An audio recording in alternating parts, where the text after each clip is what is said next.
And welcome back, everyone. Welcome back after many long months to another edition of the Hatchery Cup. Hatchery Cup number 14. I'm, of course, your VIP. With me, I'm joined by these amazing players, by the people in chat, and by my plushies as well. Welcome, one and all. It has been far too long. For those that are maybe a little bit newer to the channel, the Hatchery Cup is a monthly tournament. It's a monthly open cup, actually. Open cup every single month, Hatchery Cup. But it's been... how long? how long has it been since the last Hatchery Cup? Hold up. You know what? I have the technology. Let's double check here. Hatchery Cup number 13 was it was almost a year ago. It was back in May. Back in May of 2024. It has been almost an entire year since the last Hatchery Cup, so it's been a very long time, but it has returned. Is it back to a regular monthly basis, or is it a one-off? Yet to be determined, but regardless, we are here, we have returned, and spawning in the bottom left-hand corner of Whispers of Gold, we have the green Terran player. We have, representing 3D Clan, Blazer. And spawning in the bottom right-hand corner, we have the blue Terran player representing the Platinum Heroes. It is Nicoract. And if you're in the chat, you know what time it is. It is Gamba time. Predictions are open. Place your bets on who you believe will claim the series. Best of luck in the chat as you can get your Gamba going as we jump into our initial best of 3, our round of 16 match, our TVT.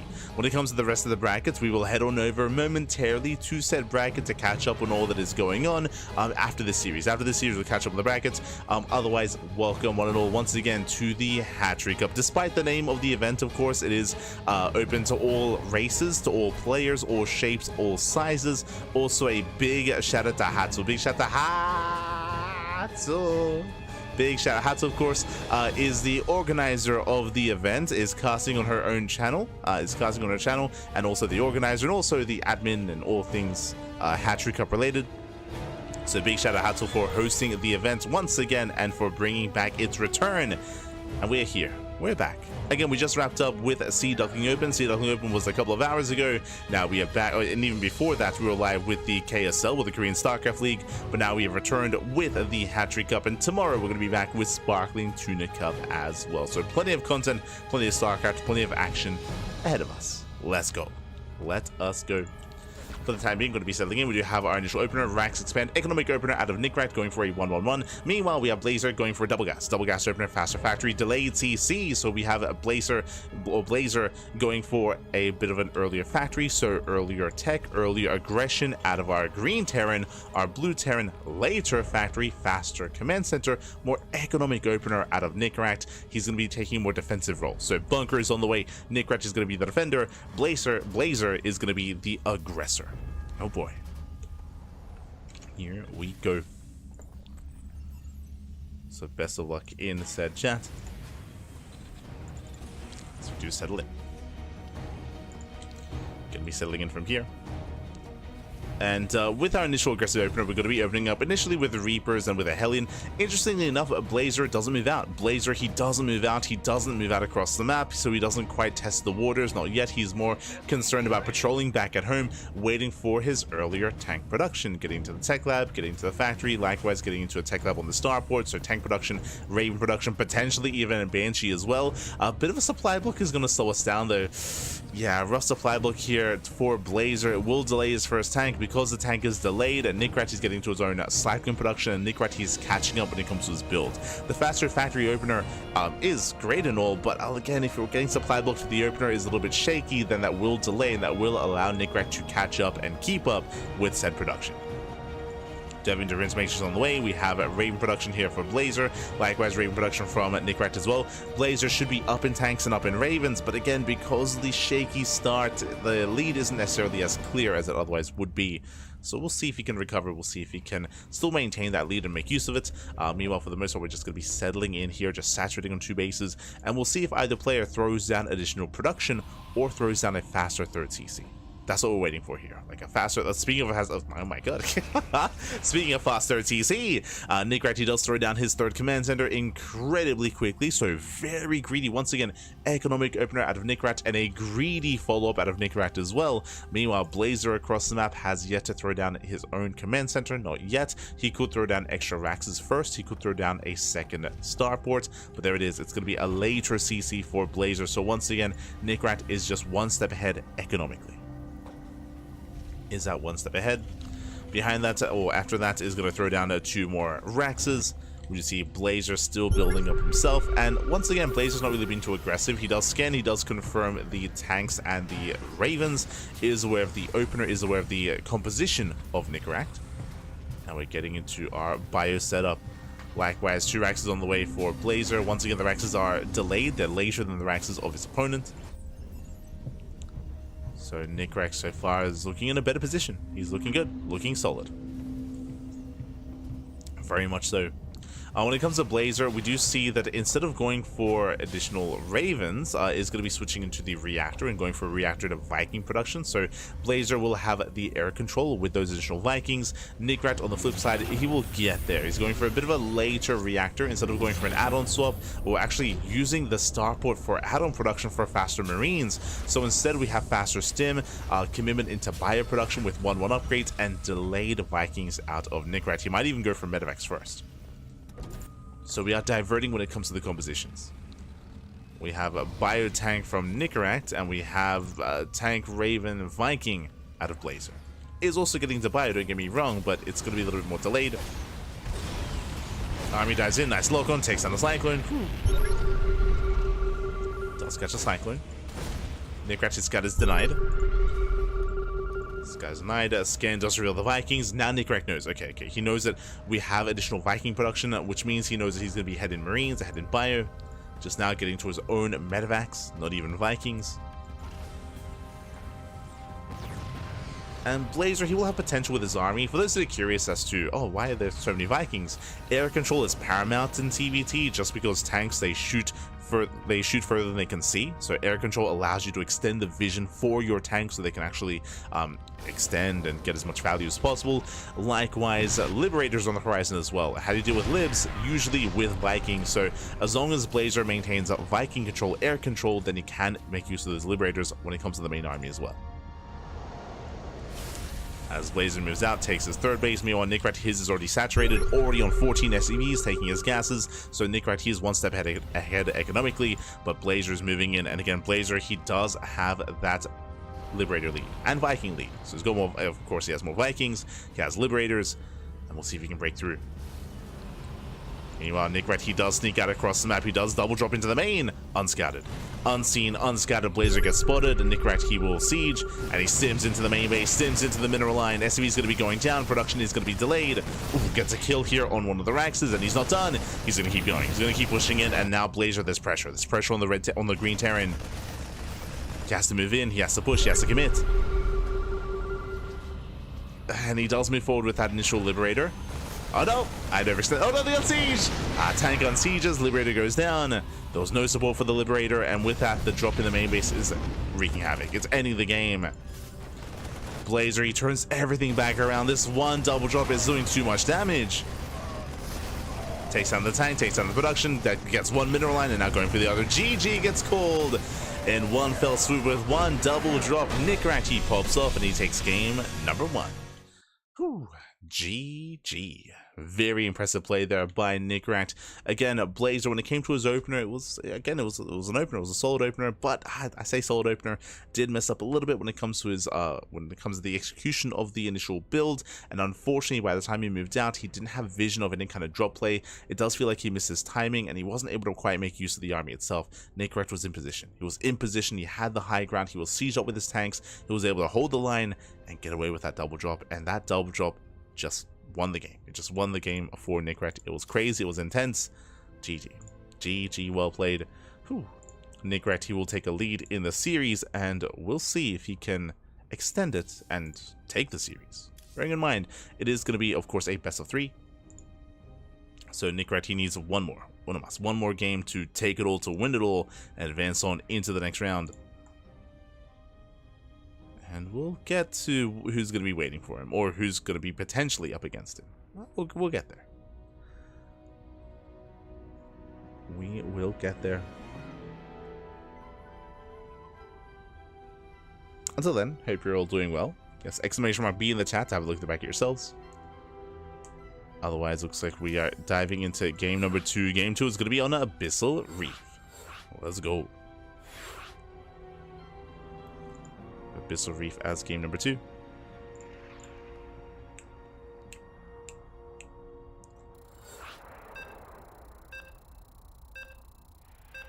And Abyssal Reef is going to be an interesting one here. So we go from the smallest map, Whispers of Gold, to one of the largest maps in the tournament map pool. Abyssal Reef, of course, is a very large map, long rush distance by ground, very defendable bases at your natural, your third, and your fourth, and even your fifth base. All very defendable, all very fortifiable.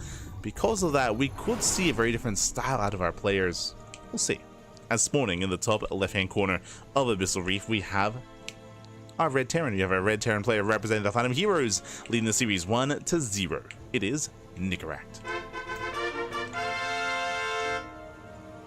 And spawning in the bottom right-hand corner, we have his opponents. We have the Green Terran player representing 3D Clan. It is Blazer.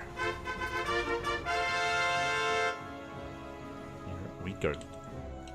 I keep wanting to say Blazer. Okay, god damn it. Oh my god. As I said that we might take a different approach, and we are, but not the approach that I was expecting, as Blazer does move out with 2 SCVs already, moving out for proxy 2 racks. Now, I say proxy 2 racks, this is an interesting variation because 1 racks is back at home, so it's going to be a little bit hidden here. Basically, this is designed to make it look normal, to make it look standard, like, oh look, you know, I have a racks back at home, I'm taking a gas, I'm building up to a CC. Little would Nicoract know that it is going to be proxy 2 racks with a 3rd racks back at home. Now, when it comes to this build, bearing in mind that Nicoract does open up double gas, so double gas opener. Last game we had Nicoract opening up with a single gas into a faster natural, into a faster 3rd base. Like, in general, Nicoract, he was quite greedy last game. It was very risky, I would say. Here, very safe play, as he opens up double gas, which means this time he's not going for a fast expansion, he's going for a faster factory into faster Hellion production, which is going to be ideal against the aggressive build of his opponent. So Nicoract is playing safe after a greedy build, after a greedy game. After a greedy game, he does play safe. We just see Nicoract, he's denied the scouts into the main, so he's kept hidden, he's kept in the dark. And the Raxes are amassing, the Reapers are building up. Yeah, Reaper production underway. See Blazer getting his 2nd gas geyser. Nicoract back at home, there's that factory a little bit further back in the main mineral line. Nicoract does move out.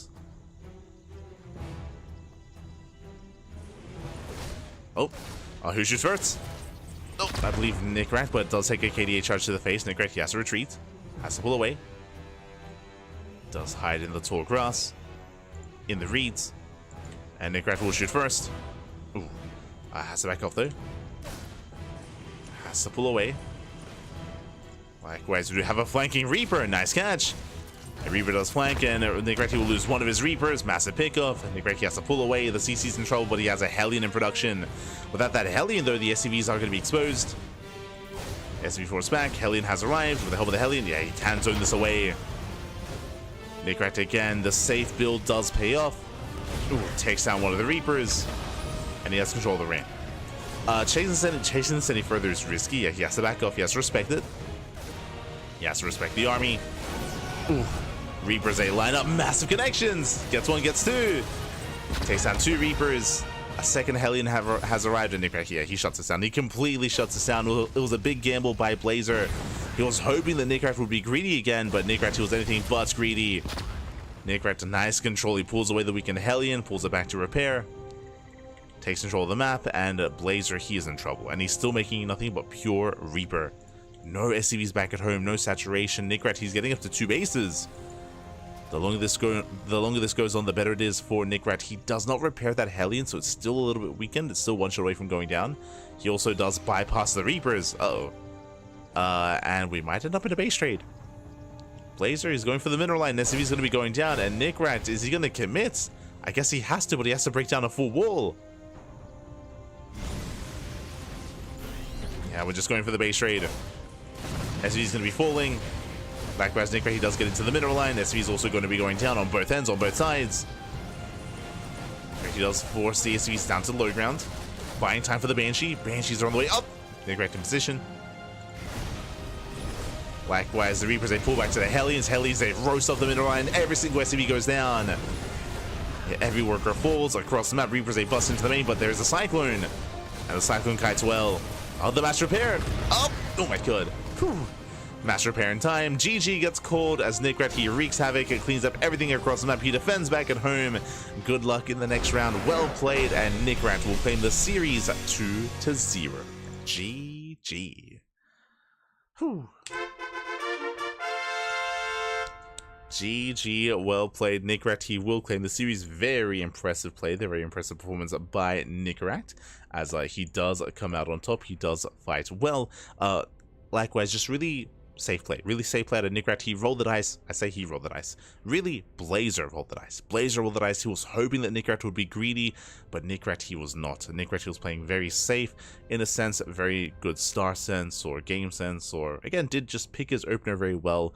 After being greedy, he decided to be a little bit safer, and the stars aligned. The stars aligned for Nicoract, who was able to completely shut down the build of his opponent and snowball out of control. GG. GG, well played. Nicoract will advance on, and the question becomes, who is up against Nicoract in the next round? We're here to find out. We're here to find out. Here we go as we switch our scenes over and catch up on the brackets. Bam! Oh my god. We have some updates here. So we have a full round of 16. A full round of 16 bracket is available to us. 16 players. From the top, who do we have? We have ByuN. ByuN is up against Dave Latos in the first round in a TVZ. Best of luck to Dave Latos. ByuN coming in as the #1 seed of the tournament. Scrolling down, we have Rake versus Minizerg, also currently mid-series. Best of luck to our players. We do see Shameless. Shameless takes down a Horseradish, or Pretty Fly 2-0. Horseradish / Pretty Fly did actually play in Sea Duckling Open not too long ago, and even plays in this event as well, so big shout out to Horseradish, as again, Shameless does take the series. We do see Art up against Hermione Ranger, not Hermione Granger. Not quite. Hermione Ranger, god damn it. Is up against Art. They're currently locked in battle. We do see, ooh, Geralt? Geralt's not available here. I was gonna say that Geralt was the #2 seed of the tournament, ByuN alongside Geralt, but Geralt, he does not show. There's a walkover in the first round. An unfortunate setup there, and yeah, Geralt, he will not be competing. He will not be competing, not tonight. So unfortunate walkover. Meanwhile, scoring down, we have INexorable. INexorable up against Zeboek in the first round. Again, shout out to Imius for advancing on. Nicoract takes down Blazer, and Nikich is up against Well in the first round. Here we go. So we have some big names, we have some heavy hitters. Nicoract will most likely go up against Nikich in the second round, and that is why we are here. That is why we are here. Again, the potential Nikich versus Nicoract matchup is spicy, papi. It doesn't help that they're both Nikos. It's gonna get a little bit confusing when it comes to casting and saying the names over and over and over again, but I look forward to Nico versus Nico. It's gonna be amazing, gonna be beautiful. Likewise, the potential Shameless versus Arts PvP also looking very spicy. Best of luck to Hermione, when it comes to that next match. Imius up against the winner of INexorable and Zeboek. INexorable I do rate quite highly, but I'm very unfamiliar with some of these players. Like, I'm not familiar with Well, I'm not familiar with Zeboek, so I'm curious to see how well they perform and whether they can cause them upsets. Oh boy, so best of luck. Same with Hermione Ranger as well. Like, I do favor Art just because Art is a more notable player, but definitely can be brought down. So best of luck to all the competitors in the first round. Best of luck. For now, it looks like we will have a bit of downtime though. Again, we're going to be waiting and holding off for covering Nicoract. Typically, when we cast a player in one of these brackets, we're going to be following that player into these future matches. So we're currently on Nicoract, and we'll wait for his opponents. Or we'll be jumping in mid-series into Nikich versus Well, which is also possible. May jump in mid-series. Otherwise, again, shout out to all those competing here tonight. You know, even ByuN finding his way here as well. Very often when we see something like that, it's, can anyone stop ByuN? That's the real question here. Can anyone stop him? Can anyone bring him down? As ByuN is a big name, he's a big boy, We'll see. We'll see if he can be brought low.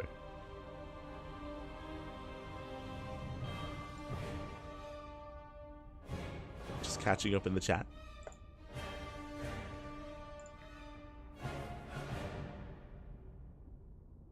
Just catching up.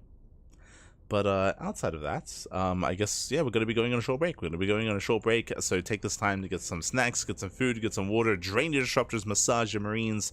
I do apologize if I'm slowing my words a little bit, just because it is 2 a.m. here in Australia. It is quite late, so I do my best.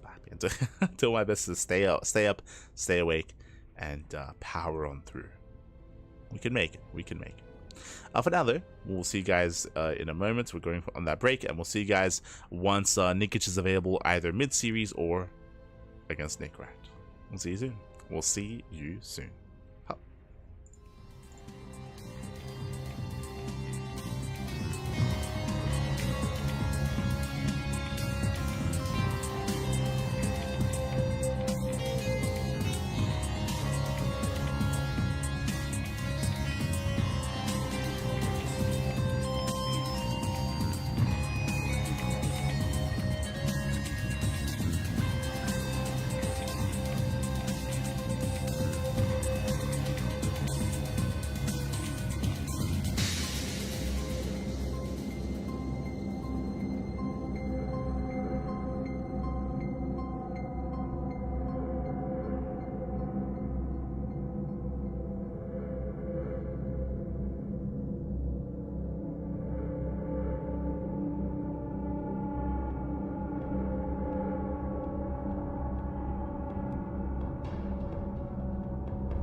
And welcome back, everyone. Welcome back to the second round, to the quarterfinals of the Hatchery Cup number 14. Again, a monthly open tournament. And we're jumping right into our fresh best of 3. And spawning in the bottom left-hand corner of Ultra Love, we have our red Terran player representing the Platinum Heroes. It is Nicoract.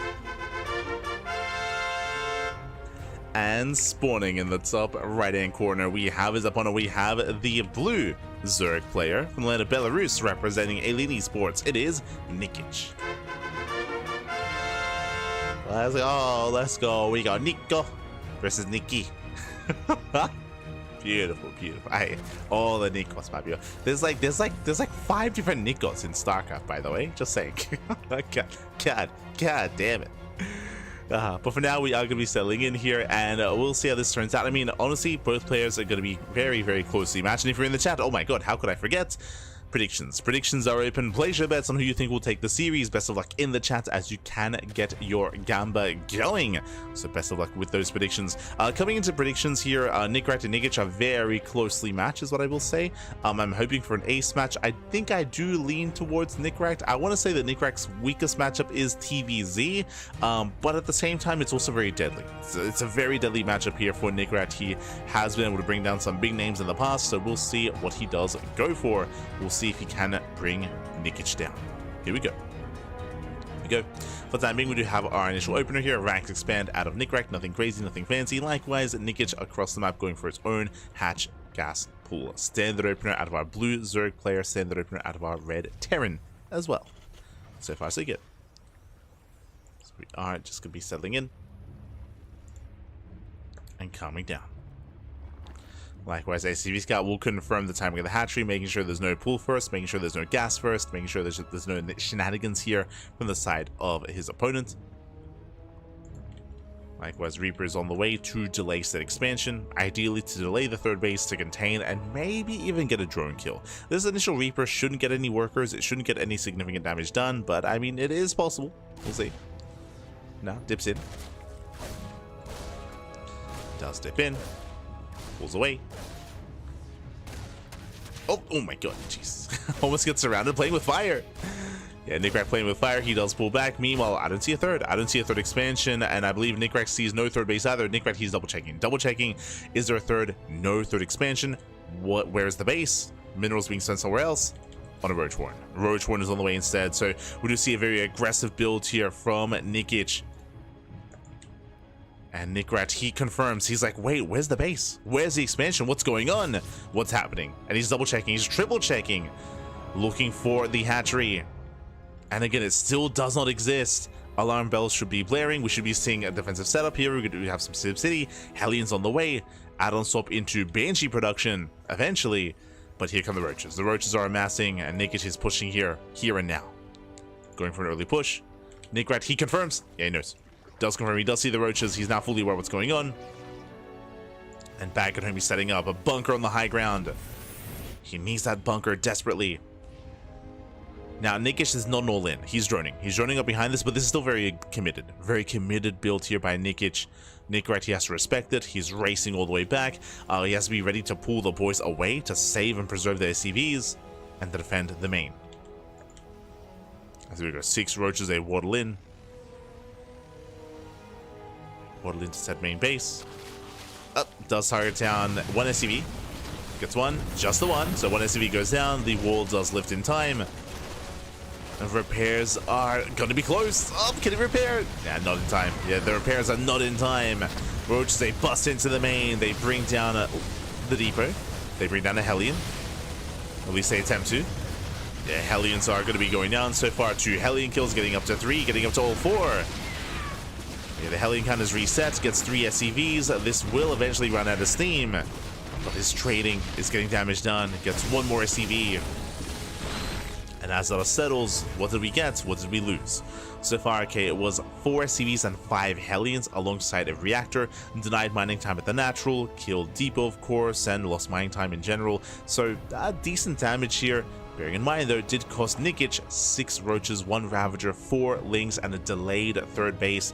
Remember, Nikich, he has been redroning and trying to catch up economically, and now Nicoract can counterattack. He moves out with the Hellions and can also move out with the Banshees. But now he does check saturation, nothing at the third.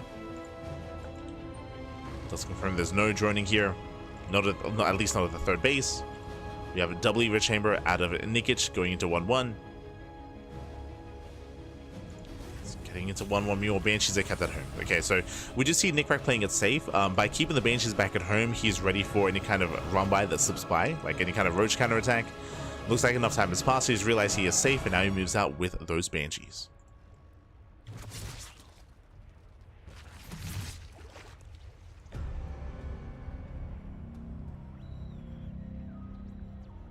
Here we go. Creepy Hellion. Oh! Diving in. Does dive in, gets 1 drone, gets 1. Oh, doesn't quite get the other. But 1 worker goes down. Likewise confirms roaches. I believe he does see the Evo chambers as well. Banshees, they come in from behind, and there is no spore here at the expansion, but there is an Overseer. Yeah, the lair is done, Overseer's in position, and Nikich, he will hold. He will hold, he will defend. So far, solid defense here by Nikich. Saturating his bases, getting to, full roach ravager production, 1-1. I believe he has not gotten link speed. So no link speed here by Nikich. And Nicoract, he pulls away. He pulls away, keeps the Banshees alive. He's building up on 2 bases. Jesus, getting up to 5 Raxes. So we have a 5 rack setup on 2 bases. No third TC. This does look like potentially a 2 base all-in. I say potentially. It has been a very awkward game. It's been very shaky because of how aggressive Nikich has been. So Nicoract, he's either just being very safe, or he will turn this into a 2 base all-in. We're still waiting a little bit longer. We could see a delayed third TC. But at this point, I feel like we've kind of reached that point already.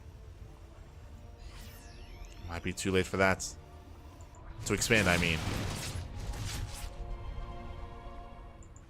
So it might just be all or nothing. Also, yes, the tank was stuck. It just got lifted. It just got evac'd. As I would just see it, Nicoract, he is building up. Does he pull the boys?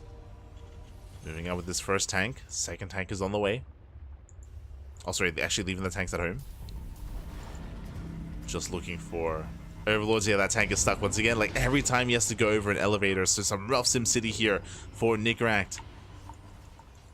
As a tank, it cannot leave. We'll slow him down. Here comes the push. Again, no third TC. Very dedicated. Meanwhile, Nikich, he turned up to 3-base saturation. He's now focusing on Roach Ravager. Does commit. Files, they get the first tank. Yeah, first tank goes down. Banshees go down as well. Are there enough Marines? Barely not. Yeah, just not enough bio here. He's trading against the army, that is true, but Nicoract, he needs economic damage. Like, this push was designed to kill, and it doesn't. Yeah, it does not kill. Does not do enough damage. Nicoract, he is all in. There is no third TC. Does catch out these roaches off of creep, not bad. Does catch him out. Nikich has to pull away. Correct. Oh no, the wilds! Oh, they miss. Okay. Files don't connect. And Nicoract, he will reinforce with more Marines, and now with Liberators as well. And that tank is still stuck. No, the tank is still trapped. Feels tank, man. Really feels SimCity as a. Unfortunately, still trapped there. Yeah, there we go. Now we free the tank. Will delay some Marine production, but the tank is free.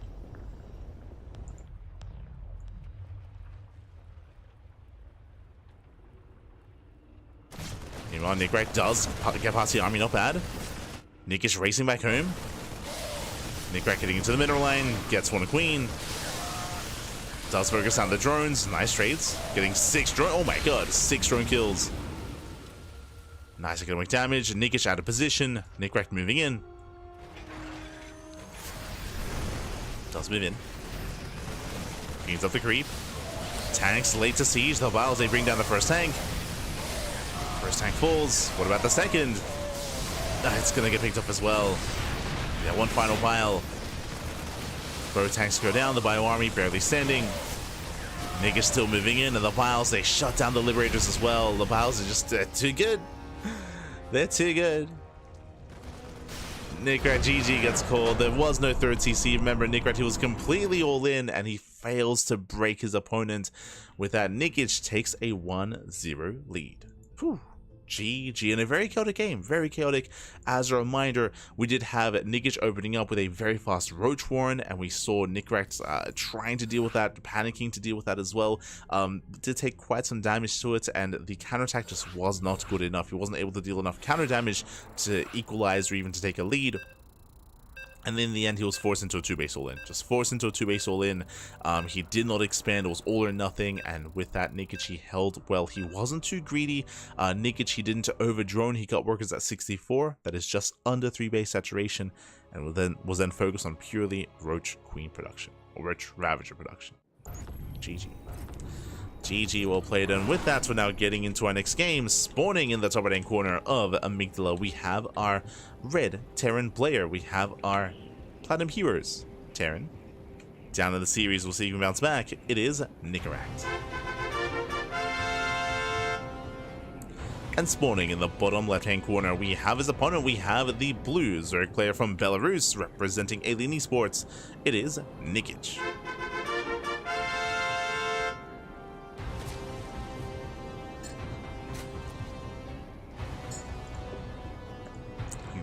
Go.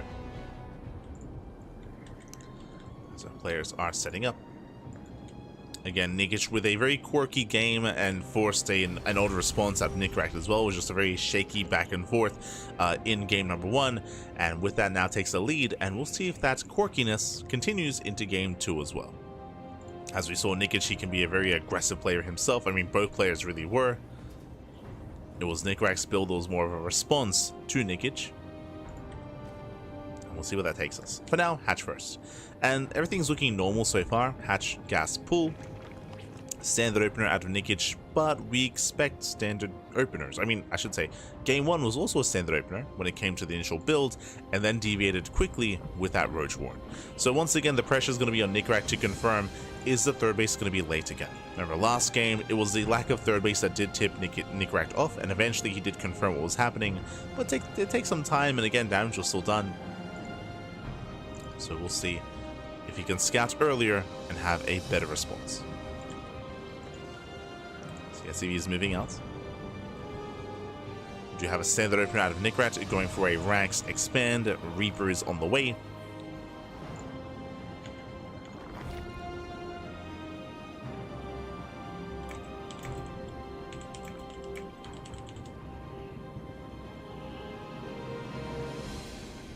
It's on its way across the map.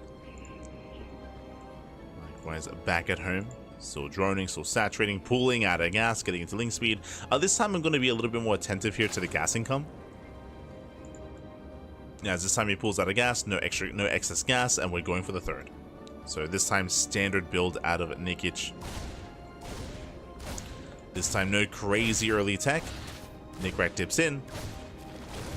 Gonna be zoned away by the queen. And he rotates, and Nicoract this time he will... This time he should confirm the expansion. As for now, he's just poking forward. Doesn't quite check. Oh, yeah, there we go. Now he's forced to rotate. He will check, he will confirm, and yet now there's a third base. Now he can rest easy. He can... Nicoract, he can take a breath. He can be like, okay, this time there is no Roach Rush. This time there is a third expansion. I can calm things down, and back at home, we're going for a 3cc 211. Interesting. So economic build with that faster third command center. Meanwhile, second ranks screams a 211 variation. Now, what do I mean by 3cc 211? Well, the third CC is of course the economic build, but the 211 is in regards to the 2 ranks, 1 factory, 1 starport. This is going to be a stim timing. Basically, we're gonna be making a minimal amount of Hellions. So we have how many so far? 2, soon to be 4. 4 Hellions, then into add-on swap, then into marine production, stim timing early on, into starport, into double reactor medevac production, into a 16 marine double medevac push. So here comes that add-on swap. to bump out 3 Marines at a time.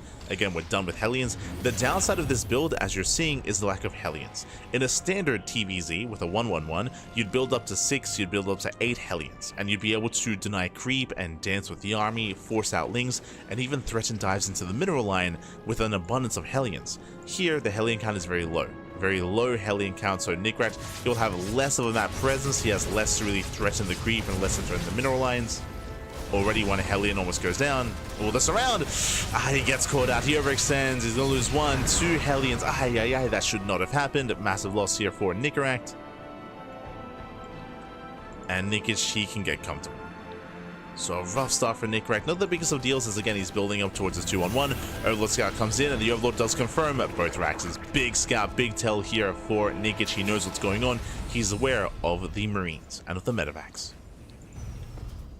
So Nikich, he knows exactly what is happening. From here he can drone up. He can drone, he can respond with an Evo chamber plus 1 carapace. Also, because of the lack of Hellions, you can get away with cutting corners and being greedy and just droning up a little bit harder. So Nikich is droning, 4th expansion on the way. Now into double Evo chamber. And this is solid, but we're reaching the point where we need link production. Right now there's only 8. Only 8 links to defend. That is not going to be enough, not against these Stim Marines and with the Hellion support as well. Right now we need army production. And Nikich, he is still droning up a little bit. 1 more drone on the way. He makes another wave of drones. This feels greedy. This feels a little bit too greedy here from Nikich.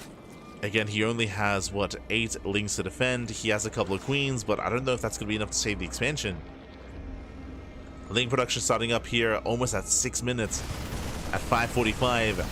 I don't think they're saving the space. I don't think he can. Yeah, it's going to be cancelled. It's going to be denied. Nikich being far too greedy. May even lose a queen. Yep, 1 queen goes down. Lings, they crumble, and Nicoract may just snowball out of control. He does focus down 1, 2, 3 queens, now getting a 4th queen, and you can see just how much damage this stim timing can do here as every queen is going down. And again, Nikich, he was too greedy. He was too greedy. He made extra drones. He did not respect this enough. He needed lings a little bit sooner, and now they're too late. The lings are too late. The damage has been done. The 4th base was denied. He gets another queen. Gets another queen. Oh my, 7 queens go down.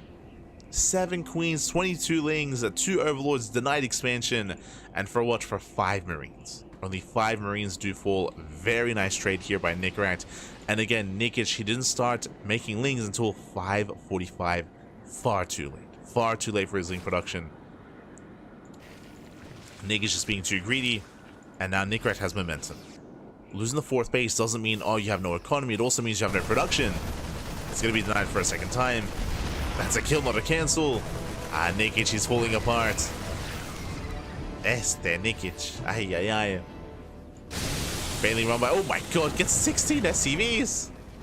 Okay. I mean, that's impactful. Gets a mineral line.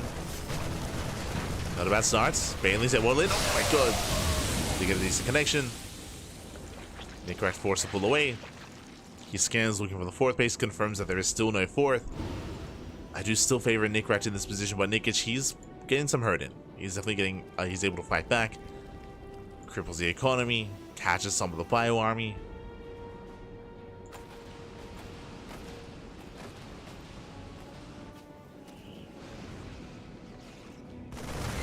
Oh, is he looking? Nicoract, he is, thankfully. Does pick up.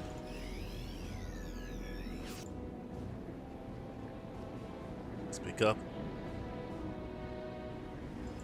Nikich is slowly recovering. He's not there yet, though. Again, Nikich is not quite there yet. We have the Hive on the way. Very fast Hive here out of Nikich. This almost looks like Ling Bane into Ultra, as I do not see a Hydrogen. No Hydrogen, no Spire. This does scream Ultra Tech, and Ultras would be a way to recover. Still on that road to recovery. Keeping up with the drops. So good. Yep, there's that Ultra Cavern as we mentioned. Fast Hive into Ultras. Does make the most sense here from Nikich.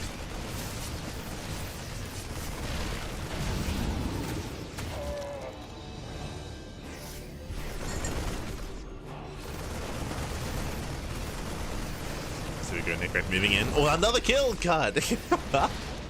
No, that's the second kill in that base. Ay, ay, ay. Ling counterattack does nothing. Nicoract he holds.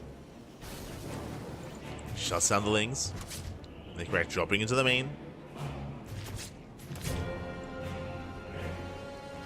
And again, Nicoract, his lead is just far too much.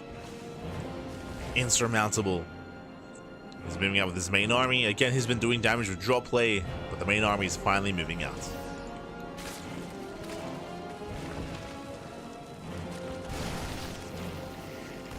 Army is coming. Oh! Delayed splits here by... Oh my god, very delayed splits. The Bio army goes down, tanks to get cleaned up, but at the same time, massive doom drop into the main base. The Ultra Cavern goes down, counter splitting is denied, massive pickup. Gets 3 drones, and even going for the spawning pool. Nice target buying, very nice. No power bomb here from those Vipers, didn't have enough energy. Again, Nikich, he does have a couple good moments here and there, like the fight on top of the tanks. But Nicoract, his lead is still just far too big.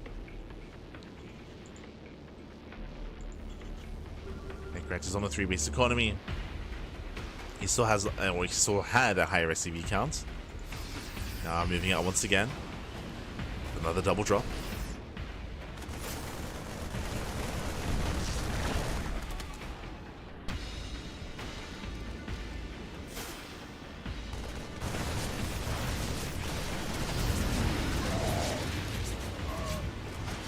As Nicoract loading up, dropping into the main. Ooh, meanwhile, Ultras they clean up the northern drop.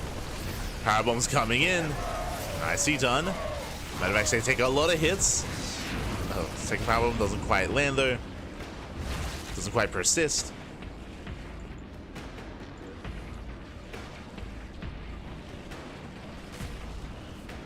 But one more power bomb will be enough. Will be enough to kill both at Medevacs. Yeah, there it is.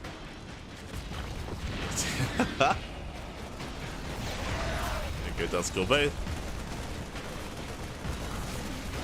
Oh my god, almost gets the Viper. And for the first time in a long time, Nikich, he's recovered. He has recovered here. He is now up to 74 workers. He's built up to Lingbane Ultra again. The Ultra Cavern was rebuilt here at the Natural. Kind of splitting back in production. We're getting scrappy. But Nikich, he's back in this game. He's stabilizing. Not stabilized yet. Oof. Running into the Liberators though. Free shots going off. Nikich has to respect it. Breaks him in. Getting caught out there.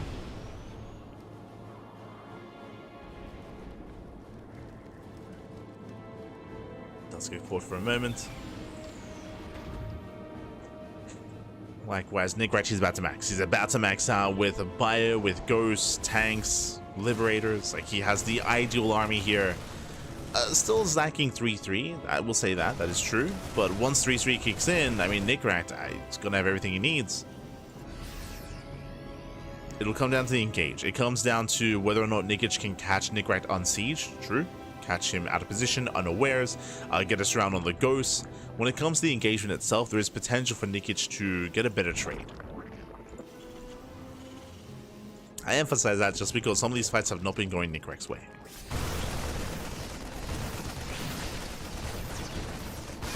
And typically when he's not quite, or when he's otherwise distracted by another drop or another push, that's when Nicoract can be at his weakest. He is distracted. Nikich trying to take advantage of that for now. Trying to dive on the army. So far he's got how many ultras? 8.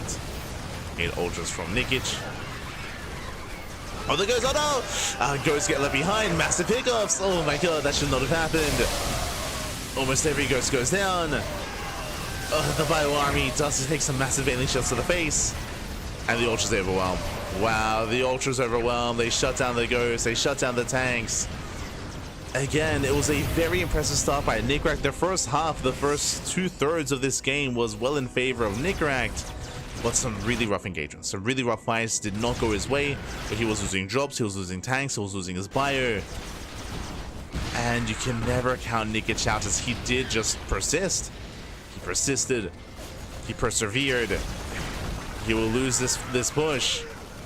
But that's going to be what? 10 SCV kills and how many? 11 ghosts. And again, as you mentioned, even though both armies were maxed, the ghosts, they were left behind. The ghosts, they got exposed. They were surrounded. Expensive losses. And Nikich, he remaxes. I'm crazy. A little bit in shock. So Nikich, he will remax, and Nicoract, he's... Unfortunately, he again has lost that lead, has lost that momentum. He has some catching up to do. Right now, he's just turtling. He's turtling up. I mean, that's all he can do. I say that. The other thing, of course, here for Nicoract is he can go for drop play, but he only has one medevac. He can't even go for drops. Medevac's just now popping out. Yeah, and as he gets the medevacs, he moves out. Like, he has to be active. He has to be active at least somewhat. But he runs into the ultras. Scans, confirms the mass ultra here for Nikich. Nicoract not too far down in supply. Nicoract buying time to max out.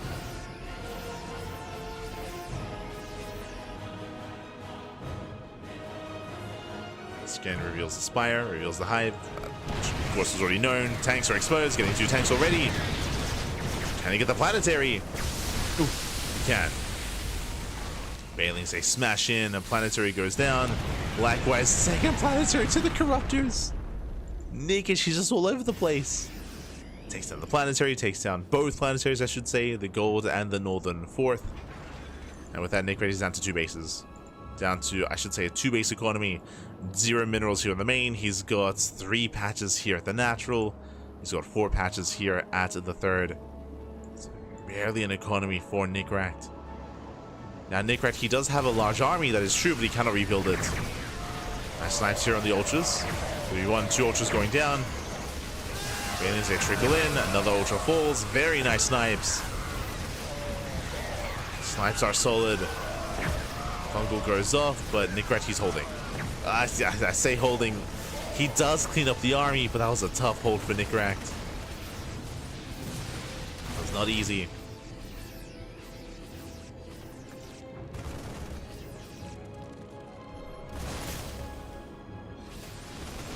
Nicoract, he breaks out.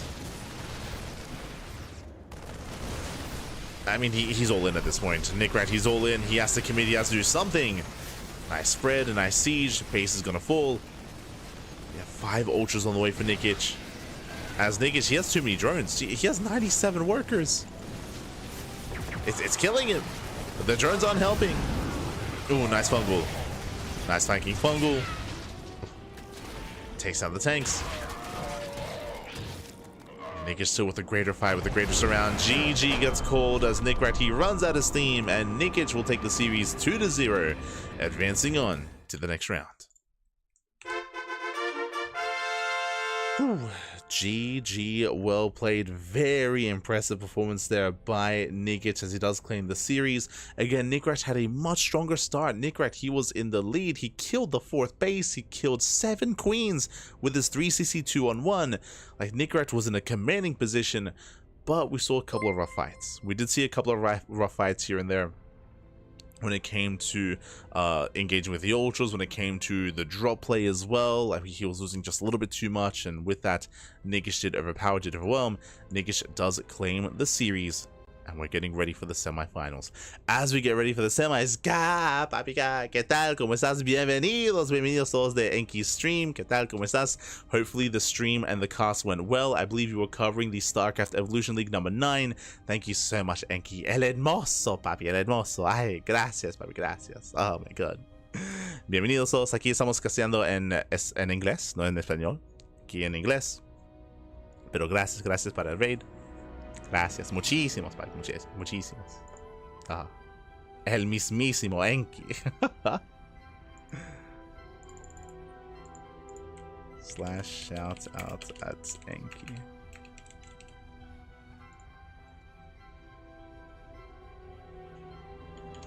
As again, welcome one and all. We are covering the Hatchery Cup number 14. This is a monthly tournament. And let's catch up on the bracket. Let us catch up as we do head on over here. Oh my god, we have some updates. We have ByuN. ByuN takes down Rake 2-1, 2-1. Waiting for the winner of Shameless and Art in the semifinals. Meanwhile, Nikich already has his next opponent. INexorable takes down Imius, and we have Nikich versus INexorable in the semifinals. That's coming up next on the bracket. Here we go. Here we go.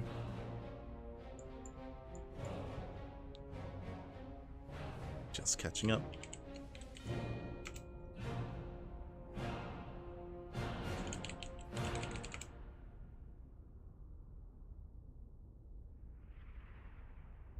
Getting ready. Bam. We're going to be getting to our TVZ, and it's going to be interesting to see how INexorable does compete now he plays this out. As of course, INexorable is a Brazilian Terran player. I see Yankee. Hola, hola, ¿qué tal? ¿Qué tal? Que gusto, bro.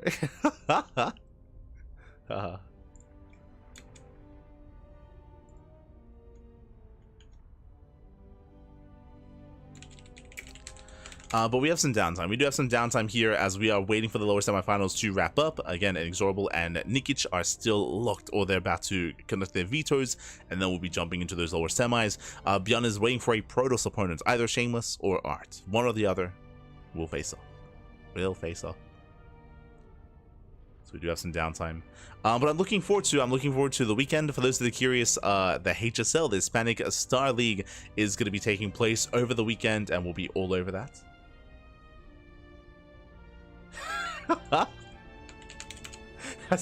No worry, we all speak Spanish here. Vamos a la playa, señor Zorro. Oh no. Oh no. Not like this. Not like this.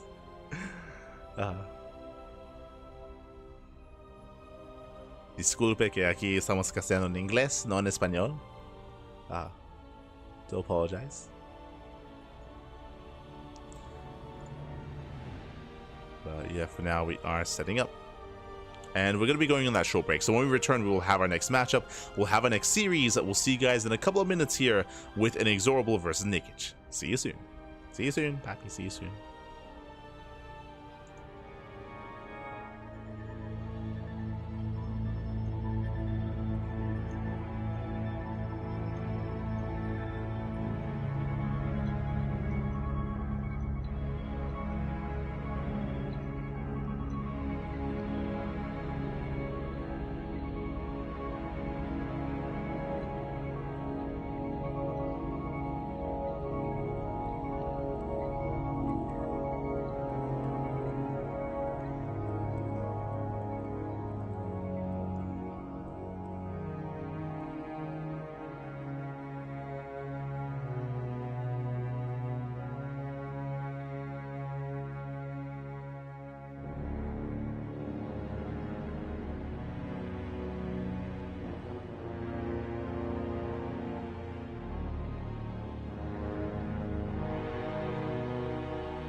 And welcome back, everyone. Welcome back to the semifinals or semi-finales, papi, of the Hatchery Cup number 14.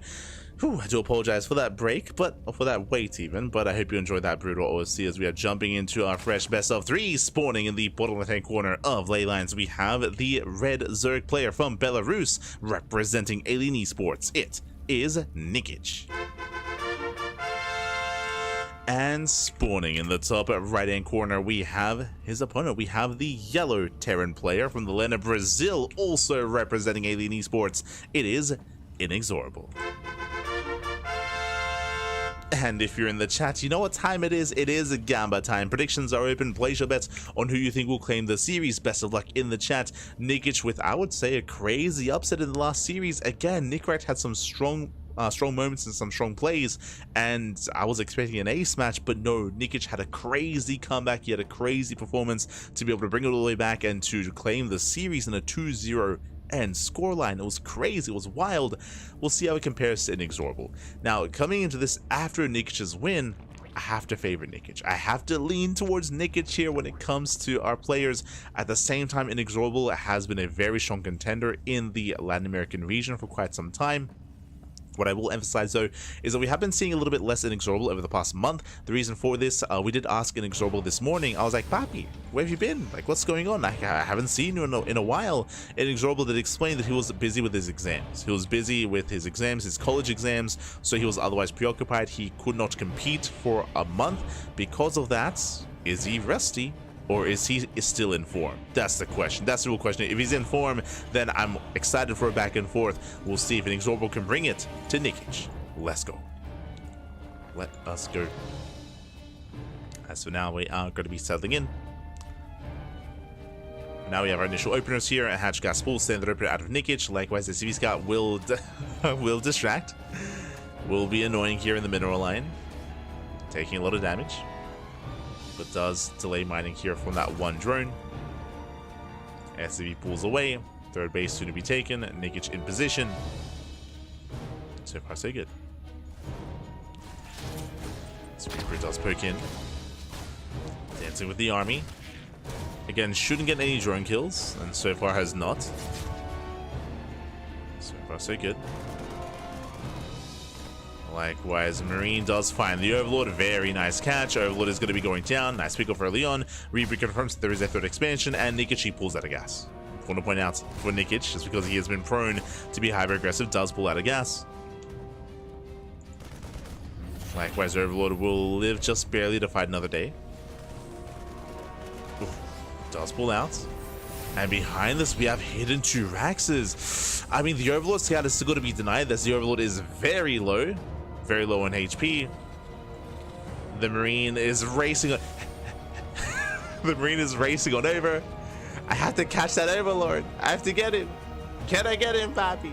Nah, the answer is no, as the Overlord does float away. Swarm has evolved. There we go. The Swarm has evolved. The Overlord does escape. And with that, Nikich, he will not get supply blocked. So no supply block, but the scout is denied. The scout is denied, and this is a 2-base all-in.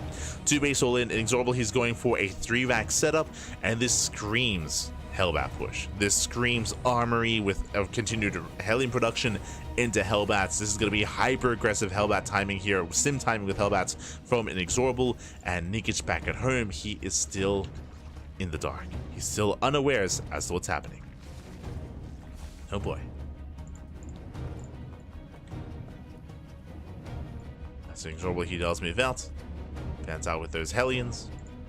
Heads towards the bases. Queens are in position. But again, this is just to make it look like a standard build. You know, 4 Hellions make sense, up to 6, up to 8. Yeah. And the Hellions, they're poking, they're prodding. Nikich, he attempts to rescout. Going back into the main. Marines not quite in position. Swarm forces under attack. And Nikich, what does he see?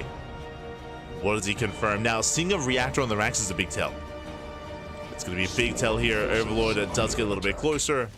Hellions are distracted, or I should say INexorable distracted. And there it is. There's the scout. He sees reactor on the racks. He sees more Marines trickling in.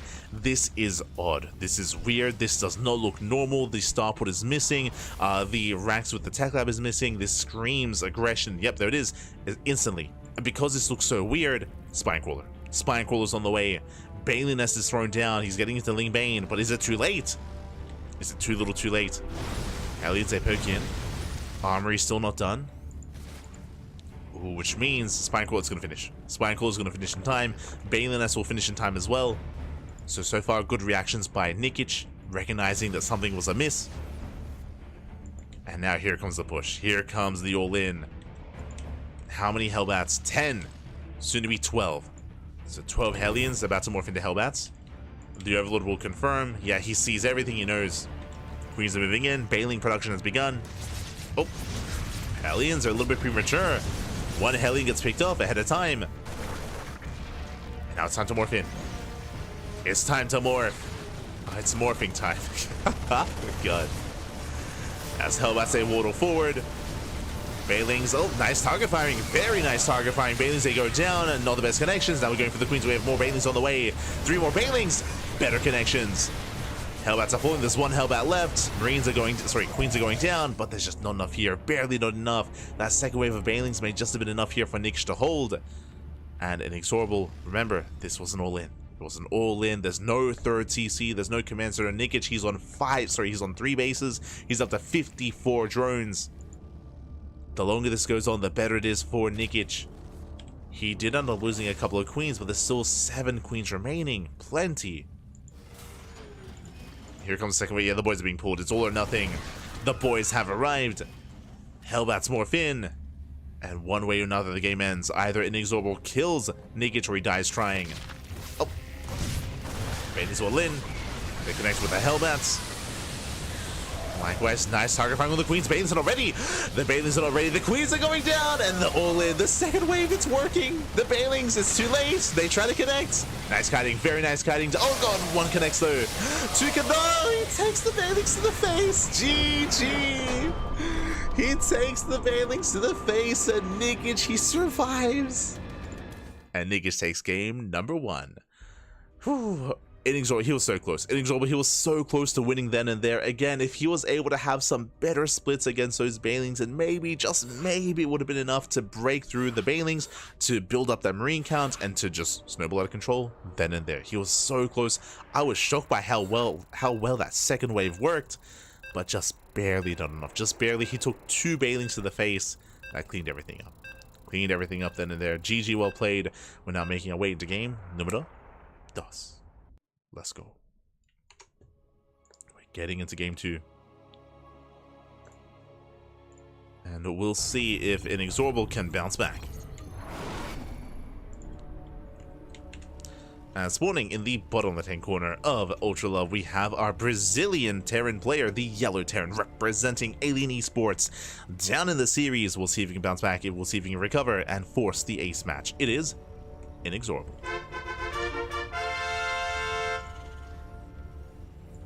And spawning in the top right-hand corner, we have the red Zerg player from Belarus, representing Alien Esports, leading the series 1-0. As their teammates, it is Nikich.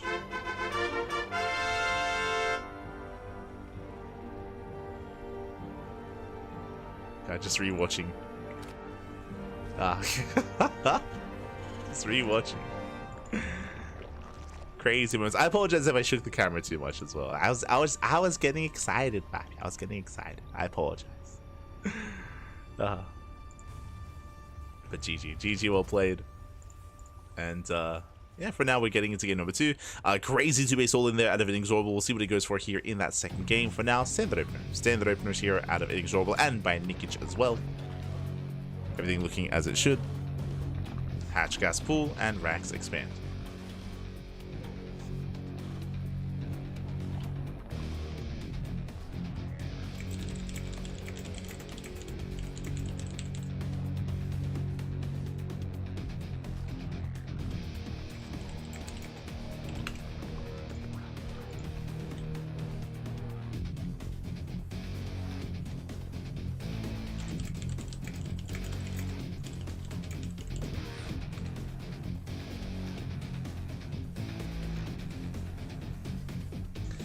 For now, we are going to be settling down.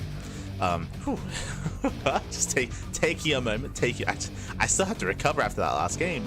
But thankfully, so far, standard builds. Again, Hatch Gas Pool. We should soon be taking a third base. We are loading into Ultra Love. Ultra Love is a smaller map in the map pool, but yeah, the drone does move out. Nikich getting ready to expand.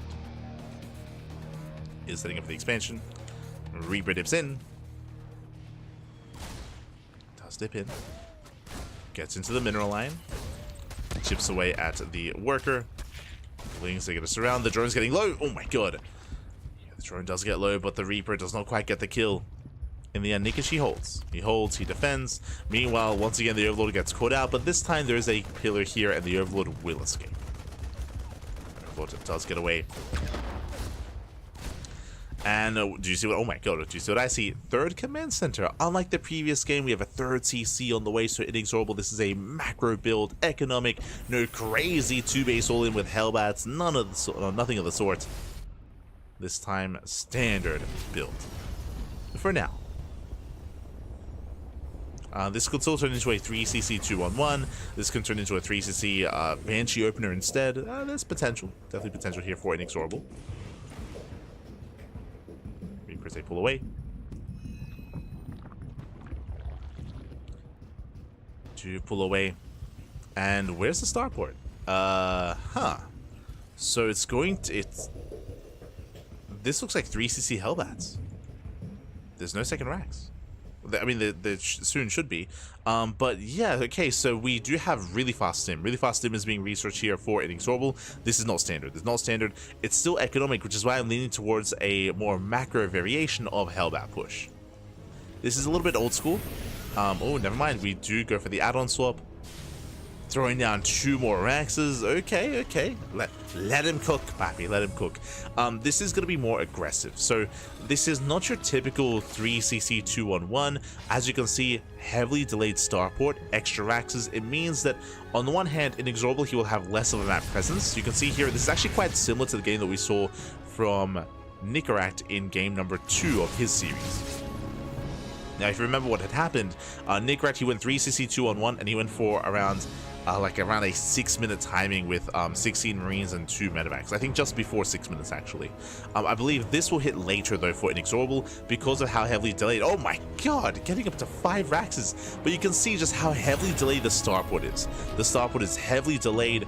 Because of that, there is no push. There is no move out. INexorable, he's going to be building up a mass amount of Marines. He's going to be staying back at home and going for a later 1-1 timing. Now, what this means is that Nikich, he can be greedy. If he knows what's going on, Nikich can be greedy. We can see that Nikich, though, he's making Lings, he's throwing down a Baneling Nest here, he's delaying his upgrades, delaying his Evo Chambers. Nikich, he's not cutting as many corners as he otherwise could against what INexorable's doing. So, a really interesting build. Interesting build here by INexorable. It will eventually hit like a truck, and I think this might turn into an 8 racks. Right now, we're up to 5. So we'll see how heavily he does saturate his third base. And specifically, we'll see if he takes his gases. That's what I'm looking for. I'm looking for the gases at the third. I'm looking to see if he throws down 3 more Raxes as well. There's the add-on swap into medevacs. And you can see that by this point, Nicoract, he was already moving out across the map in his game. Here, INexorable, he's still at home waiting for the medevacs. So you can see this does hit later compared to the 3cc 2-on-1, but we have so many more Marines. 27! Jesus. So many more Marines. And we'll see what this 1-1 timing looks like.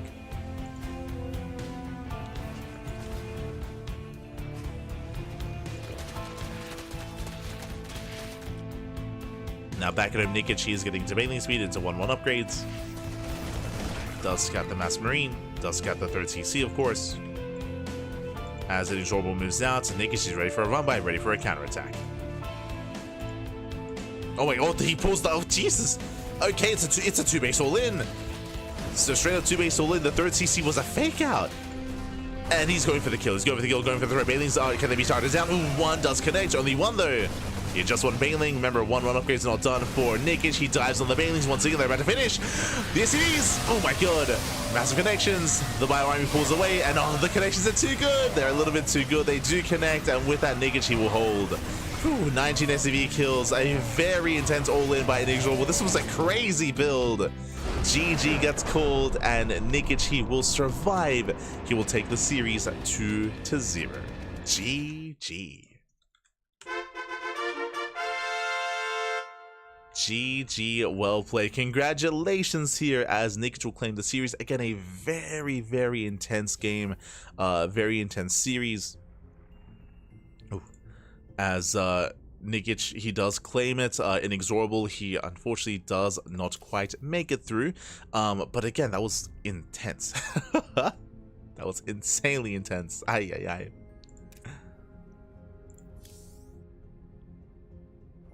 So I'm just trying to catch up. But yeah, GG, well played. Nikich does advance into the grand finals. That was a really interesting build. I wanna wind it back a little bit for INexorable. I'll be honest, if those Bailings at the end didn't connect, I do think that INexorable, he did split and did pull back well enough against the first wave of Bailings, but that second wave finished up just in time, and we had the juiciest connections, like very, very juicy connections. Did snowball out of control. With that, we saw that, alas, INexorable, he was not quite able to get on top of the queens. If that second wave of Bailings hadn't connected, I can 100% see this build working. I can 100% see INexorable just breaking through that defensive line, cleaning up all the lings, and shutting down all the queens. Like, those Bailings were the saving grace. They were the MVPs there for Nikich. Whew, it's crazy. And with that, let's catch up on the bracket. Let's figure out what's going on. Let's switch our scenes over and figure out what has happened, what has occurred. From the top, we have ByuN. ByuN took down Rake 2-1. Oh my god, went to the ace match. Big shout to Rake. It did go all the way to the ace match. In the end, there was a back and forth. Likewise, Shameless. Shameless does take down Art 2-1 as well. And we have ByuN versus Shameless in the semifinals. They're currently mid-series. Currently checking it out. Hold on, I should message our tournament organizer.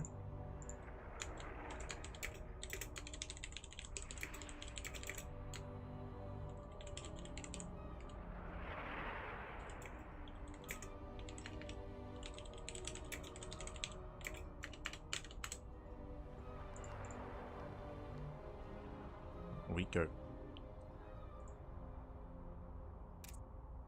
But yes, they're currently mid-series. They're currently in game. I don't know if they're in game 1, game 2, or game 3, but they are currently mid-series. And if there's a game 2 or game 3, then we'll be able to jump in and we'll be able to cover the finale of that matchup. Otherwise, we'll follow the winner into Nikich. We go. So we have some downtime. We're waiting for ByuN versus Shameless to wrap up.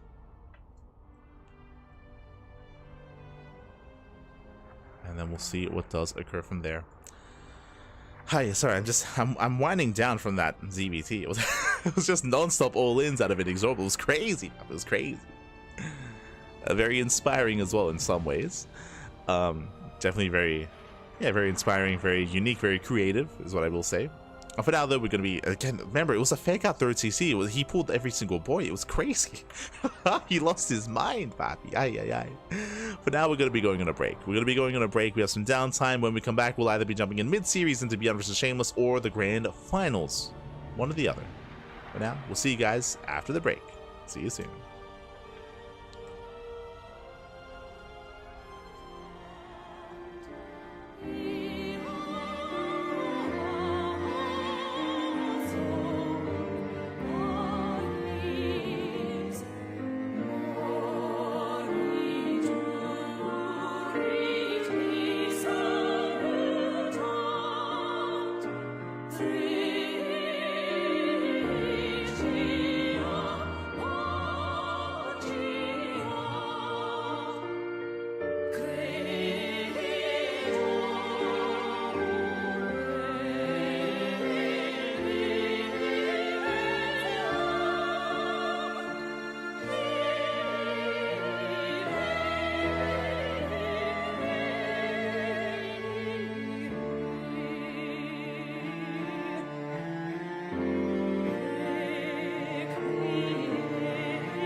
And welcome back, everyone. Welcome back. Ooh, I apologize for the extended break, but we have returned. We returned here with our next matchup with the upper semifinals. Now, the reason why we were on such a long break is because the players were locked in. The players, they were in game at the time, and we are jumping in mid-series. They had a crazy 22-minute game, 22 minutes of TVP. I'm sure it was crazy. I'm sure it was intense. I'm sure it was beautiful. And we're here to feature the finale of this upper semifinals. Bearing in mind, Nikich is waiting for the winner of this series in the grand finals. We'll see how this story ends. As spawning in the bottom left-hand corner of Amygdala, we have the South Korean Terran player, the Blue Terran representing Shopify Rebellion. It is ByuN. And spawning in the top right-hand corner, we have his opponents. We have the red Protoss player, the red Protoss representing Team Little Fairy. It is Shameless. Here we go. As we are going to be jumping in, and if you're in the chat, you know what time it is. It is a Gamba time. It is Gamba time. Ooh. Place your bets. Place your bets. Predict on who you think will claim the series. This could go either way. Of course, ByuN is favored. ByuN, he's favored to win the entire tournament, which is why to see him drop a map, to see him be brought to the ace match here is a crazy result already. Shameless popping off. Shameless showing what he's made of, and Shameless showing that he could potentially even finish that upset and make it to the finals. Let's go. Unnatural, natural eBay block out of ByuN does force the expansion over towards the left-hand side, and already ByuN does cause a bit of a more uncomfortable start for the Protoss. Let's go. Let us go. Again, that eBay, because there was so much progression on it, because the scout was so late, Shameless, he could either make a zealot and pull some boys and try to focus down the eBay. Alas, it was too late for that, too much HP, so forced to expand elsewhere. So again, a bit of a shaky start. When I say shaky, what I mean by that is that the defensive position here for Shameless is going to be really awkward, as he's going to have to split up his units between his third base and his main base. And there's, of course, a big avenue of attack to pick and choose in between the bases where ByuN wants to move in. So it can be a little bit more difficult to defend. Meanwhile, ByuN back at home, going for an economic opener, going for a faster CC, not going for a faster factory, not going for a faster Hellbats or anything like that. We are settling in. Third CC. Oh, we've seen this build before. It's going to be 3 CC, 3 racks out of ByuN. Very greedy build here. So 3 command centers into 3 raxes from the side of our Terran player. This is a build that ByuN does love to embrace in this matchup. In TVP specifically, he does often do this build on larger maps. If you remember, this is the build that he would often do on Site Delta, and now he does it every now and then on maps like Amygdala and on even maps like Neo-Violet Square or Abyssal Reef, for example, on these larger maps. So very greedy build here by ByuN, and Shameless, the pressure is going to be on the Protoss to punish this greed. So despite the more uncomfortable start, ByuN is not being aggressive. He's not being aggressive whatsoever. We do see a Twilight Council blink-based opener here by Shameless.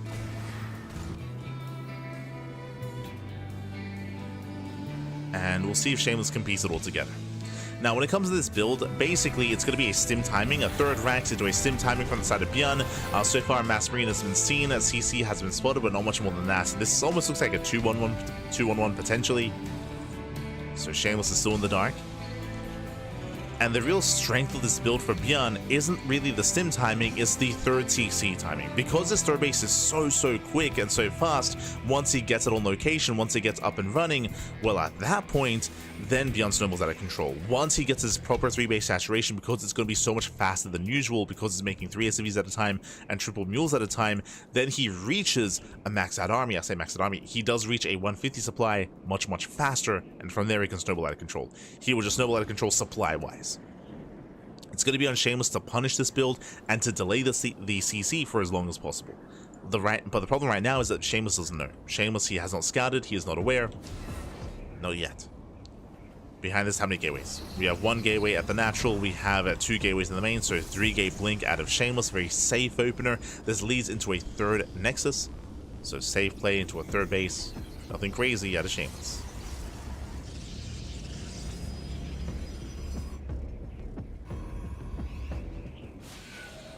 Shameless does move out.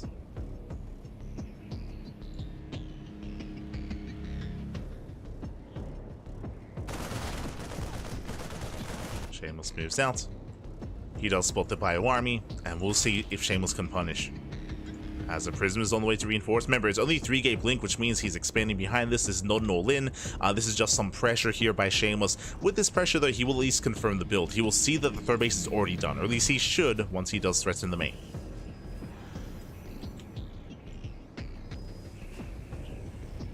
Stalkers are moving out. They do spot the third TC. He knows, he's aware of the greed. He wants a Marauder, he gets one! One Marauder goes down, doesn't quite get the other. Ooh, yes, he will bleed out some Stalkers. Some rough trades there for Shameless. Checking the unit stop here. One Stalker here. One Stalker for a Marauder and 6 Marines. But these Stalkers are so low. And again, Shameless is reinforcing and he knows that he has to get damage done. Boys are pulled off the mineral line. They're going to be denied mining force. They're on that bunker. Shameless, he does dive in regardless. Oh, he will lose one Stalker. Oh, lose a second. Yeah, some rough control there from Shameless. Nice target firing out of ByuN. Does target down 2 Stalkers for 2 SCVs. And that was a better trade for the Terran. Better trade so far. Shameless once again, he rotates. Looking for a way in. ByuN, he spots the rotation. Back at home, Shameless, of course, saturating his third base, getting to charge, getting to +1. And remember, the goal here for Shameless is to contain ByuN for as long as possible, and maybe get some damage done as he does get behind the mineral line, and ByuN does notice in time. Oh my god. Whew. Clutch control. Does pick up, does pull away. Does pull away. Again, behind this, getting into his own Robo, Immortals, into the Bay, into Colossus. Shameless getting into the mid-game. He's not quite there yet, but he's getting there. Getting into a more agile army. Oh! Blinks away in time. Does pull back. And ByuN, he's now claiming that third. And again, ByuN, he does currently have the better economy already. We have an even SCV count, even probe counts, which means ByuN is ahead as he has mules. So better economy for ByuN.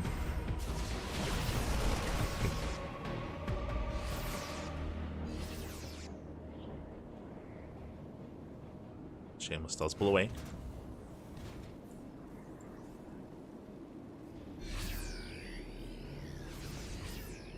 Let's pull away. Close production on the horizon here for Shameless. Soldiers gets a Marauder. Nice pick off. Has to get the hell out of here. Oh, that's the pull away. Can he save the Stalker? Oh, he cannot. One Stalker goes down. Stalker for a Marauder. Meanwhile, Shameless getting another expansion. But ByuN, he gains map control. And now suddenly Shameless, he has to race back home and he has to build up a defense. What does he have to defend? The first Colossus is halfway done. It's still not ready. The Zealots are warping in. Shameless, he should be okay. He should have enough. ByuN makes his way across the map. The Colossus should barely come out in time in the middle of the fight. ByuN working his way up the ramp. Shameless, he's ready. ByuN steps in. One of the SCVs, one of the probes gets one. Gets one worker, does hit the natural. Gateway under fire. Mine shots stay. One gets baited out, the other does connect. Colossus does arrive, and it's going to go down. Massive target firing. The Marauders, they shut down the first Colossus, and without the Colossus, ByuN snowballs out of control. He breaks through that defensive line, takes down the Colossus, takes down the Zealots. At the same time, Shameless does hit across the map. SCVs are going to be going down, but good reaction here from ByuN. He's all over Shameless. The mine shots popping off. The Bio Army gets into the mineral line, and Shameless, he barely couldn't keep up. Again, that Colossus, unfortunately, had no support. If the Colossus came out a little bit sooner, if the army was in position, then maybe Shameless defends, but last, he barely gets torn apart. He defends the northern army, but not here in the natural. 18 probe kills, in one fell swoop. ByuN, he does snowball at control, but again, a lot of it did come down to the economy as well. As ByuN, he has been ahead, and he still maintains that massive economic lead. 74 SCVs for ByuN. And again, if that Colossus was a little bit earlier, if the army was over on the right-hand side instead to protect the Colossus, then maybe a hold. But at this point, the pressure is now on Shameless. Shameless, he has to recover here. He has to bounce back. He has to try to force a mistake out of ByuN. Force him to overextend. Speaking of, Zealot run by. Does hit the middle line, but ByuN is in position. ByuN is ready for this. Army stims in. Mine shots, they shut down the Zealots. Likewise, drop back into the mineral line. Shameless, he does get 10 SCV kills across the map, which is solid, and he does defend the northern base, but once again, here towards the natural, probe's going to be going down. 2 more probe kills.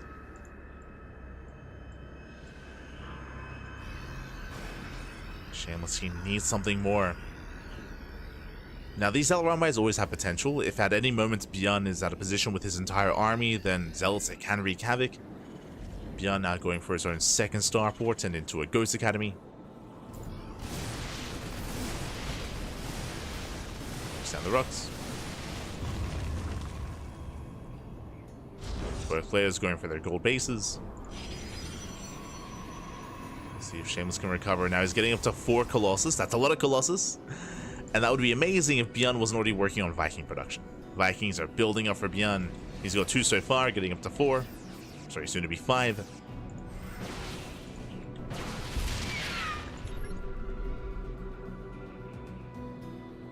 Shameless' army has been spotted. ByuN, he rotates. He expands with his army.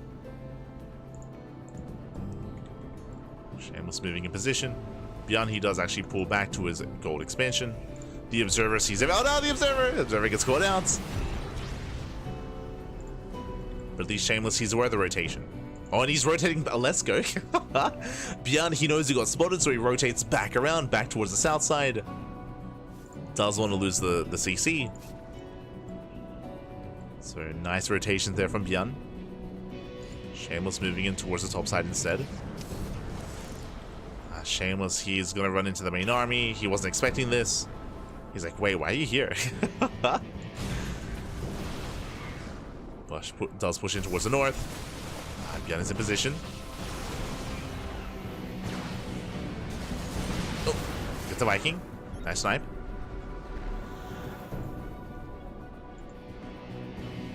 Does pick up a Viking, but meanwhile the rest of the Vikings, they move in, they get the first Colossus. Do we pick up in time? Does not. If first Colossus goes down, ByuN is stimming on in, he's chasing this down. Ooh, does save the second Colossus. Does barely save him. Oh, the juggling! Oh my god, not able to unload in time. Yeah, just barely not. And those are just brutal losses here for Shameless, bleeding out 2 Colossi already before the main fight. Again, the power of the Vikings. And this is also why ideally you do want to get into multiple forms of splash damage, but Shameless has yet to recover. You can see Shameless still down 50 supply. Double expanding in the gold base, now taking a 5th base as well. Sorry, 6th base, I should say. And soon Shameless can start working towards a second Robo, Disruptors, Storm. He's not there yet though. Just focusing on the main fight, another Colossus goes down, and the final Colossus as well. The Zealots, they trade well, but they need support. On their own, they cannot do it. They cannot take the fight. Every Zealot goes down. Stalkers are trying to chase down the Vikings. They do clean them up, but the Vikings, they did their job. They did their job. No more Colossi. And ByuN's just pulling Shameless apart.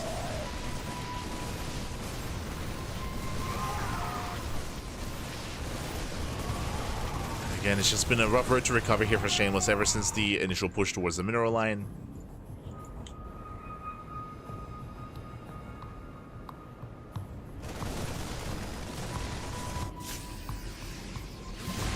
Oh, nice EMP. EMP pops up. And likewise, without those shields, the army just crumbles. Again, ever since that mineral line went down, ByuN has been ahead. He's maintained his lead.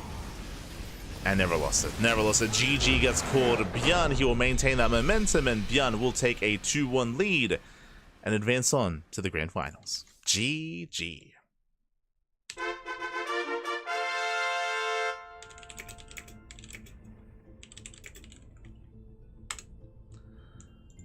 GG, well played, and with that, ByuN will take the series, will advance on to the grand finals, and my condolences to Shameless. He did play well, making it here to the ace match, but again, that was just a very tense moment in that last game for Shameless to, again, barely not come out with that Colossus, barely not defend that mineral line, and unfortunately, from that moment, the pressure was on Shameless to bounce back, and he wasn't quite able to. We had some Zealot run-bys here and there, we had some okay engagements, but overall, he needed something better there to recover. TVP is very momentum-based, and alas, in the end, was not quite able to kind of get that momentum away from ByuN. with that, GG. GG, well played. Oh, we are getting ready for the grand finals here as ByuN does advance on. And up next, we have that best of 5 finals between ByuN and his Zerg opponent, Nikich. Let's go.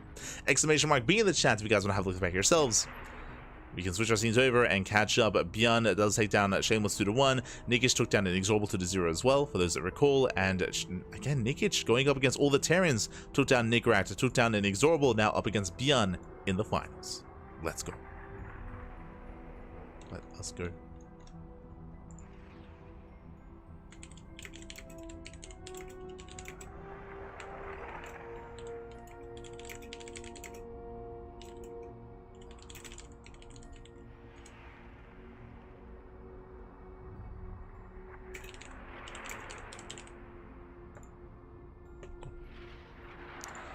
As I'm still trying to piece together whether or not we cover the finals or the third place match. For those that are curious, there is a third place match here in the tournament. So it's going to be ByuN versus Nikich and Shameless versus INexorable. I'm still trying to ascertain whether we cover both matches or only the finals. So we'll soon find out. We'll soon find out. And figure out what's going on.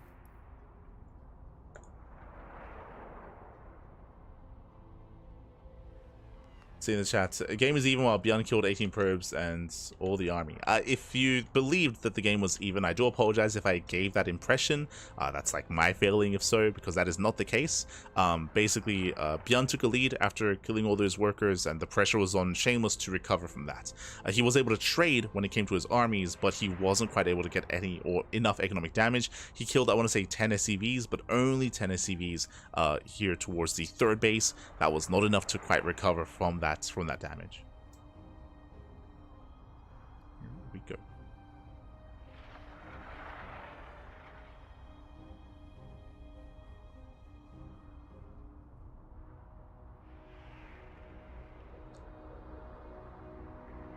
So we set up for those finals.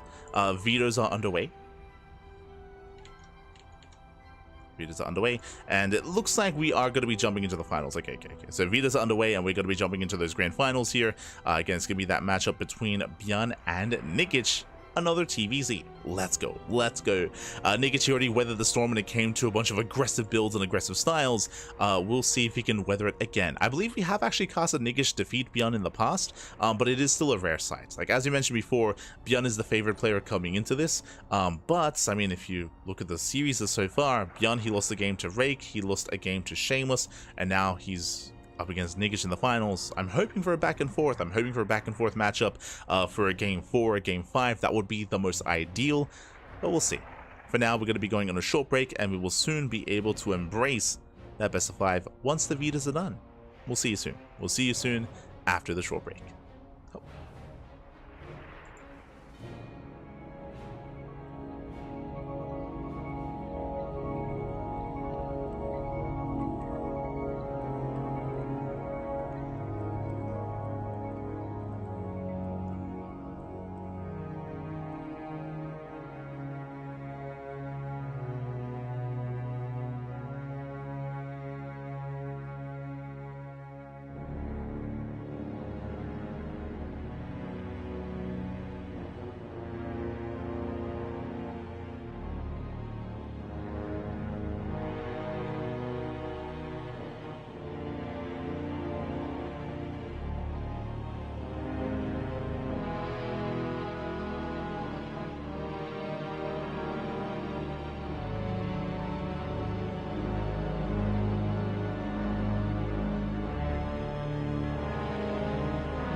welcome back everyone, welcome back to the grand finals here of the Hatchery Cup number 14.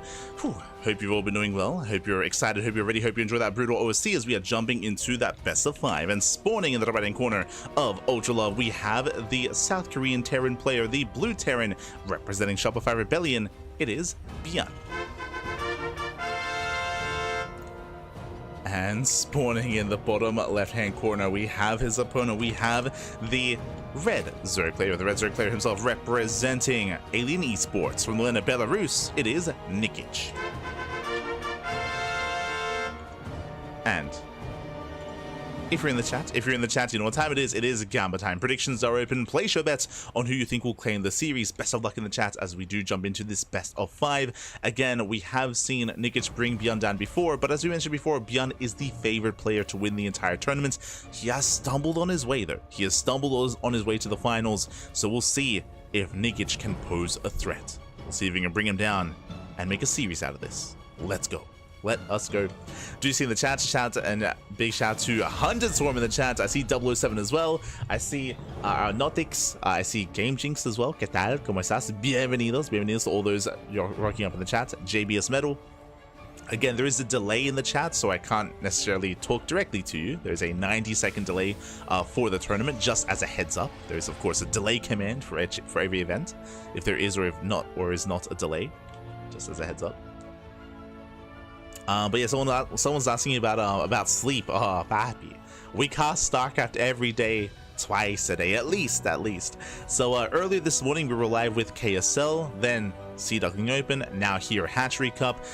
Later on, there is the StarCraft Evolution League King of the Hill. Now, to be fair, I might not cast it. Specifically, SEL King of the Hill, I think it's in 9 hours time.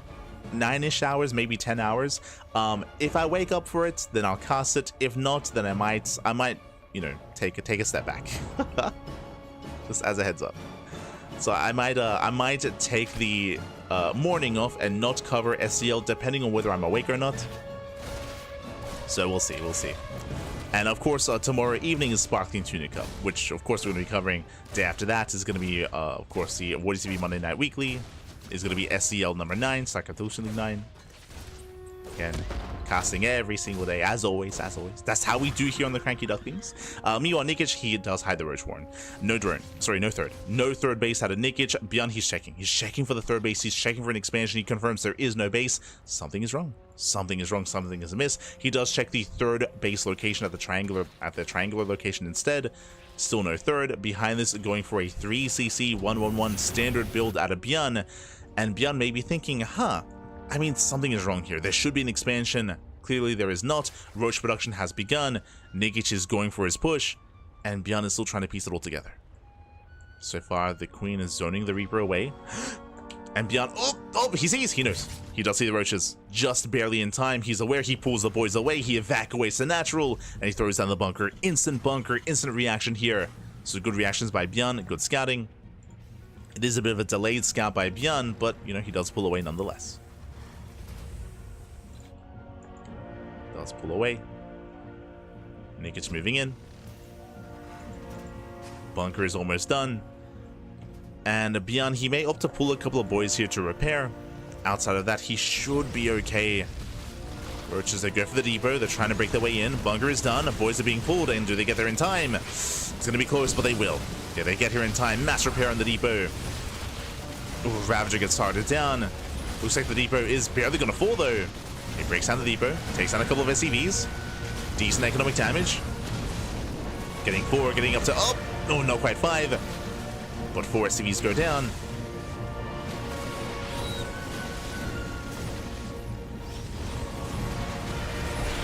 Gets 4, and yeah, he's going to be cleaned up from here. Doesn't quite get another Hellion. Ooh, and ByuN holds. ByuN, he does hold on. Now, not without any losses. Looking at the trades here, ByuN, he will lose 4 SCVs, 1 depot, 2 Hellions, a Reaper, and a Marine.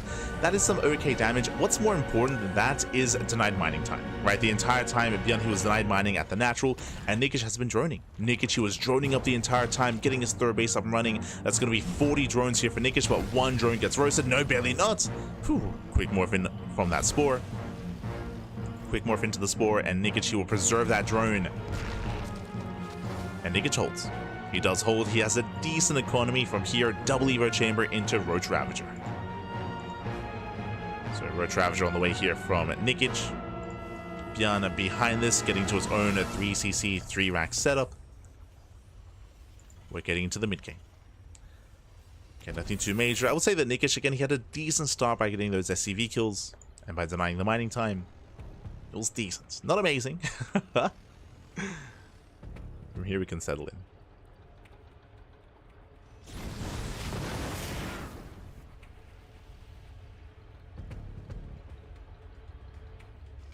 Likely won't be able to behave in the long run. Yeah, I mean, just I enjoy giving. If someone's like, you know, acting like a clown, I'd like to give them a warning first. And if they just continue to, I don't know, like insult players or be abrasive like that, then we'll just ban them. I mean, it's no big deal. We need to, can ban someone.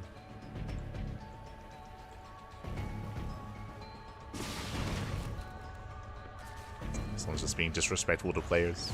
Otherwise, we can just enjoy. Otherwise, we can just calm down. We can enjoy it. We can chill. So far, 3 drone kills. Nicely done here by ByuN. Got 3 workers. Can, of course, threaten the mineral line. Cloak was not researched, so ByuN, he doesn't overcommit here into the Banshees. I do appreciate that ByuN, again, he didn't waste any resources here. Oh my god, SD Banshees takes a lot of hits, takes a lot of damage. Does pull away. Does pull away. And ByuN is building up towards a 1-1 timing. We have 1-1 in production halfway done. Combat shields as well. And eventually ByuN will break out. It's going to be on Nikich to be ready for that push. For now, he is free to drone up his 3rd at least. He's getting up to proper 3-base saturation. Can get a 4th base just for larva. And then focus on Roach Ravager and get ready for the push. Now we're loading into Ultra Love. Ultra Love is a bit of a smaller map, so shorter rush distance by ground. These pushes, they can hit quite hard and quite fast. That's where Roach Ravager comes into play to slow down the push, to bile, to force earlier sieges, to maybe even snipe siege tanks as well. It's on Nikich to engage ahead of time. Not defensively back at home, but ideally in the center of the map. Yes, here we go. So Nikich, he cuts workers at 64. Again, that is 3-base saturation, getting the 4th base just for larva, focusing on Roach Ravager, and again, I do appreciate this being proactive. It's being proactive here. ByuN, he moves out. He will leave his tanks back at home. Ooh, Banshees, they can get some free damage. They get a tumor. Queens respond. ByuN, he rotates. Nikich trying to come in from behind, but is that enough? A large enough army? Oh my god. So far, so good. ByuN clearing up creep, going for the 4th Nexus. 4th Hatchery. Does go for it. Will force a cancel. Yeah, nicely done there by ByuN. Nikich had a position. Again, that was just an awkward rotation. You had to back all the way towards the 3rd base before coming to the 4th. The rotation took too long, and ByuN gets what he wanted. Denies the 4th. And suddenly that means less economy, less income, of course, and also denied production. Production is going to be delayed here for Nikich, so Nikich, he does fall behind. Massive pick-off here, sniping the 4th base. And at this point, Nikich, he may just have to double expand. If he wanted to, though, ByuN is in position. You can see here he's ready for that backup expansion. He's ready to snipe that drone. So Nikich, he's contained, and ByuN so far is in control.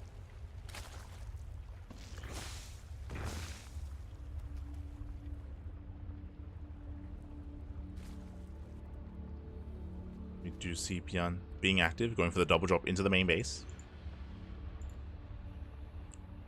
Does head towards the main.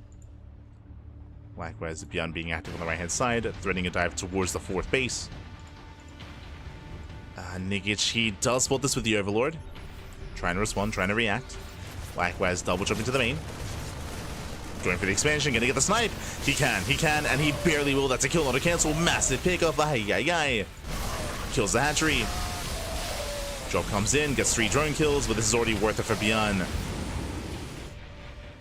Again, the base goes down. Massive pickup. We do see that Nikich, he at least does snipe those Banshees, but last Nikich is being outscaled and he's forced all in. You can see here, Nikich, he has no economy, he has no bases, but he does have a maxed army. And it's all or nothing for Nikich. Can he catch ByuN out? He's moving in. Shows the fungal. Oh, massive. Oh my god, the fungals, the vials allows to connect, but the tank volleys are brutal. Oh my god, the tank shots are insane. And Nikich, does he have enough to break through? The tank volleys, they just keep popping up. The bio army is being thinned out. Takes out one more tank. And it looks like there just isn't enough Roach Ravager. Barely not enough. Again, the biles were beautiful, the fungals as well, but that choke point was insane. And ByuN, he pulls off the defense. He does pull it off. Building up more tanks. And Nikich, that's all he had. Again, he was completely all in. No expansion, no economy. It was all or nothing for Nikich and barely doesn't work out, barely doesn't pay off. Again, if ByuN wasn't pre-sieged, if he wasn't set up in this position, then maybe that would have worked. But ByuN, he was ready. He was ready for the push, ready for the all-in.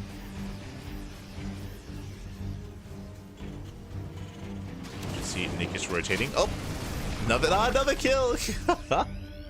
Another kill, not a cancel. Not like this.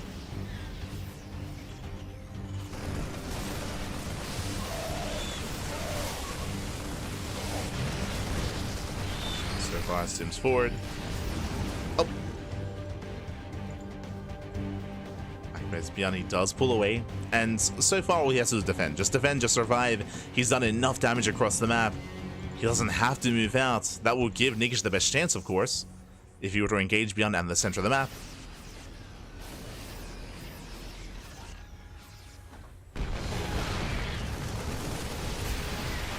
Nikich, ooh. Doesn't quite pile the tank. Once again, he gets punished. Fungal pops up.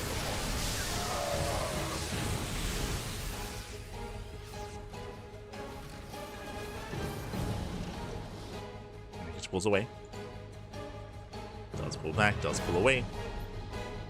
Likewise, 12 more roaches in production. And ByuN, he finally breaks out, but this time he does have that supply lead. He has a massive army. Likewise coming in, diving on the tanks, tanks on siege, gets one, but only one.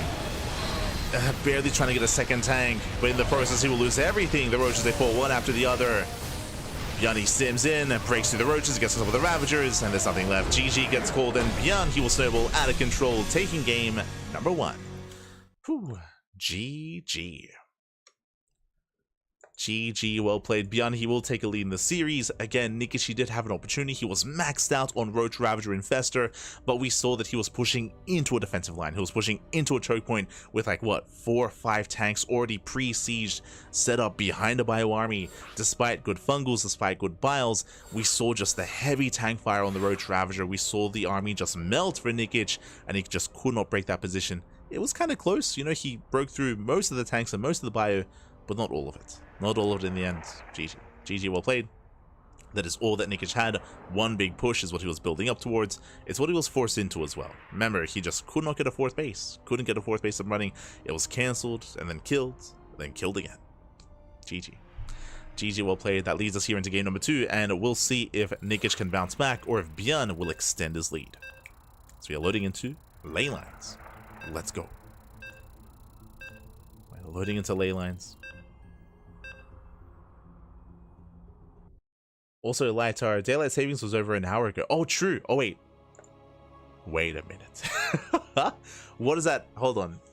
We just had daylight savings. What does that mean? Are tournaments an hour earlier or an hour later? Hold on. No, you're right. Yes, yes. So for those that are curious, daylight savings it literally just happened. So, tournaments are earlier. Ooh. I believe, right? Okay. Interesting. Interesting, Pap. Yeah, tournaments are 1 hour earlier. So I'm gonna have to recheck the start time of SCL to see if I even could try to wake up in time. Yeah, it's gonna be in it's gonna be at 4 midday. 8.5 hours. It'll be close. It'll be close. There we go. We're jumping into game number 2 and spawning in the bottom left-hand corner of ley lines. We have the South Korean Terran player, the blue Terran, representing Shopify. It is ByuN. And spawning in the top right-hand corner, we have the red Zerg player, the red Zerg player himself, representing Alien Esports. Going for a standard hatch gas pool. It is Nikich. Let's go. Let us go to do settle in. So far, standard opener out of our Zerg player. Likewise, standard opener out of ByuN as well. As a reminder, we did see last game that Nikich, he stayed in gas, he delayed, or he just didn't take a third base, and went for early Roach production and early Roach move outs, which was relatively, it was not bad. You know, you did get some value, did get some damage done. Not overly successful, but damage nonetheless. We'll see if Nikich does something similar. If he does, deviate away and switch gears and go into more of an economic build instead. Nikich, he's got some builds. Likewise, so does ByuN. We'll try to keep up and figure out where our players are headed. But I believe with daylight savings now, events are going to be an hour earlier. I could be mistaken. I just glanced at the calendar, so I was trying to get a read of what's going on. Actually, hold on. Let me double check the calendar. Yeah, 1 hour earlier. Okay. Which means I have even less time to sleep. God damn it. We just lost an hour, Pappy. Just like that. We lost an hour. Oh, no. It's over. Ooh, meanwhile, nice snipe. Queen pops out, takes down the Reaper. That should not have happened. ByuN, he overextends. Okay. Sorry, I was still a little bit distracted by the calendar by the time, but yeah, big moment here for Nikich. Unfortunately, he's not hiding anything this time. Like, this would be the ideal moment, the ideal position for a fast Roach Warren. Meanwhile, ByuN, he didn't see the third. For all ByuN knows, it could be the same build 2 games in a row. Now, there is a lower chance that it would be the same build 2 games in a row, but it's still possible here. So ByuN is in the dark. ByuN still has to piece together what the hell is going on. For now, standard opener into Hellion, into Banshee. You can see usually you wait for extra Hellions, but because ByuN is blind, he has to move out. So this early Hellion dive makes sense. He pokes in, he sees a creep. Hellions right back.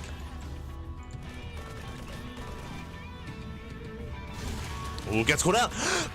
Oh my god, Nikich, calm down. He snipes the Reaper, he snipes the Hellion again. Like, if there was some roaches behind this, that'd be crazy. I mean, the roaches would do well. This is not a 3cc 2-on-1. Sorry, this is not a 3cc 1-on-1. That is early stim. Early stim is on the way for ByuN. No Banshee this time. No Banshee in sight. Nikich, he doesn't scout. ByuN, he's got his own builds. Yeah, 3cc, 3 racks follow-up. Very, very aggressive here. I say very aggressive. It's going to be a later timing. It's going to be a later timing out of ByuN, but he's going to be building up a greater bio army. This is actually quite similar to what we saw out of INexorable, if you recall. Very similar to what we saw from INexorable. So going 3cc, 3 racks, going for a very delayed starport, double eBay. Now, when it comes to INexorable's build, if you remember, this turned into a 2 base all-in, where INexorable, he pulled all the boys. He did pull all the boys on 2 bases. And he committed, and Nikich, he barely held. I'm not saying that this has to be a 2 base all-in out of ByuN, but the potential is there. Basically, what's happening here is that ByuN is going to be only aggressing with these Hellions. He's moving out the Hellions, and he's staying back home with Mass Marine. As you can see, 2 more Raxes. He's getting up to 5 Raxes before the starport. So there's no move out because there's 0 medevacs, but because of that, by the time medevacs arrive, he's going to have an insane Marine count. Because he's delaying medevac production for more Marines. Just more and more Marines. Meanwhile, Nikich going for a drop. Nikich, he cuts workers at 37. He does not saturate his third base. 2 base all-in. Jesus. We're all popping off. So 2 base all-in out of Nikich. No saturation whatsoever. Going for a mass ling. Not even banelings, by the way. Just mass ling out of Nikich. Does bypass the Hellions. Heads straight for that natural. Marines are in position. Oh, despite that, they do get surrounded. Yeah, decent trade here with the lings. But the Hellions race back, the Lings get roasted, and they get shut down. The Lings, they get completely shut down. Again, Nikich, I'm sure he wasn't expecting this many Marines. Queens, they come in, but it's too late. The Lings have been roasted. The Lings aren't here. And the Queens, what are they supporting? What are they supporting at this point? They're supporting nothing. As because of this build, ByuN, he just had so many Marines to defend, more than usual. Bunker is done, boys are being pulled to repair, and Nikich, he will not break this. He will not break this. No shot. As Queens, they fall one after the other. And ByuN will shut this down. He will shut this down. Clean this up. GG gets called. The all-in fails. And ByuN will take a 2-0 lead. GG. Whew. GG, well played. almost a blind counter. I say almost a blind, almost like an inadvertent blind counter, because ByuN, he wasn't really expecting aggression. He was getting ready for his own aggressive build. He was getting ready for his own move out with a 5-rack setup, like hyper aggressive. Or I say hyper aggressive, like just a really strong timing. That's a better way of putting it, because it's a later timing, but a strong one.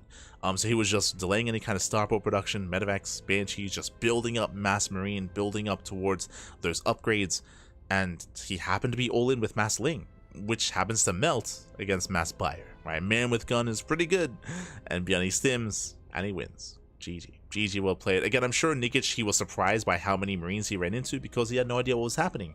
Nikich, he didn't see the production. Likewise, ByuN also didn't see the all-in coming either. It all just kind of lined up there, and by happen chance, it's like, oh, that's fortunate. ByuN pops off. ByuN does pop off with that GG well played, and now ByuN is 1 game away from claiming the series, and so far, Nikich has been hyper aggressive, both in game 1 and in game 2. We've seen in game 2 it was a 2-base all-in. In game 1 we saw Nikich force into a 3-base all-in, if you recall, maxing out on Roach, Ravager, and Fester. It's been all-in after all-in. Game 3, what's it going to be? Do we get a standard macro game? Do we get another crazy build?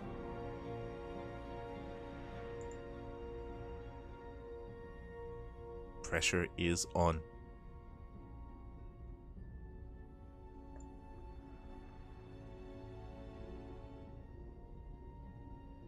Alright, I also missed this question. I wonder why CC First isn't used anymore. Is it because 1515?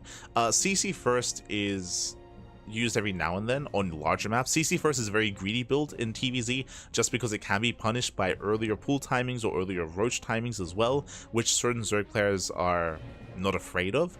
I mean, you're seeing how aggressive Nikich is, right? So if you feel like you're threatened by your opponents, that your opponent might open up pool first or gas first or with early aggression, then a CC first build would be dangerous here. It's just unsafe to do so. But in longer series, you do see it on larger maps, depending on your opponents, right? Like we see sometimes CC first against Solar, for example, against Serral, for example. Like you can get away with that on maps like King's Cove, Neon Violet Square, and Abyssal Reef. On these maps that have a longer rush distance by ground, so there's a lower chance that your CC gets punished and that your command center gets delayed. So I would say it's map specific and opponent specific, just because it is greedier. Also, I shouldn't say it isn't vulnerable to hatch first, it's vulnerable to like early Roach play. More specifically, I should emphasize that. Just because a pull first opener does not delay the CC with CC first, I believe. But it is you are vulnerable to like Roach based all-ins and Roach based play early on, as your Rax is delayed and your factory is delayed. So yeah, it does kind of depend on who you're up against and on the map. But otherwise, we're getting ready for our next game.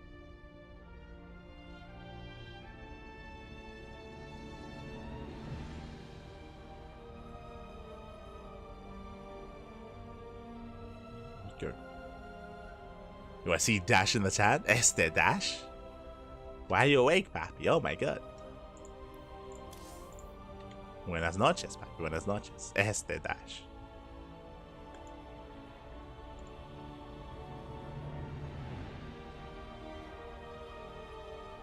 For now, though, we are settling in. Looks like our players are still deciding on that next map? Question mark? Or maybe they've asked for a moment. Asked for a moment themselves. Oh! Hold on.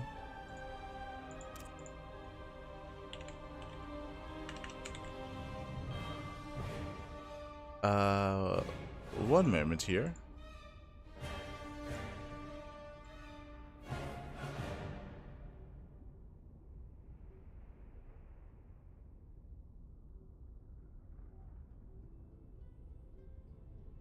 As did our players agree on a shorter series? I apologize. I thought it was a best of 5, but I'm just looking at the vetoes, and the vetoes were for a best of 3. No shot.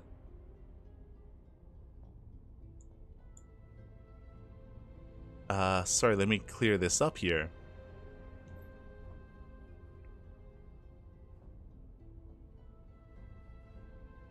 Yeah, yeah, Vito's.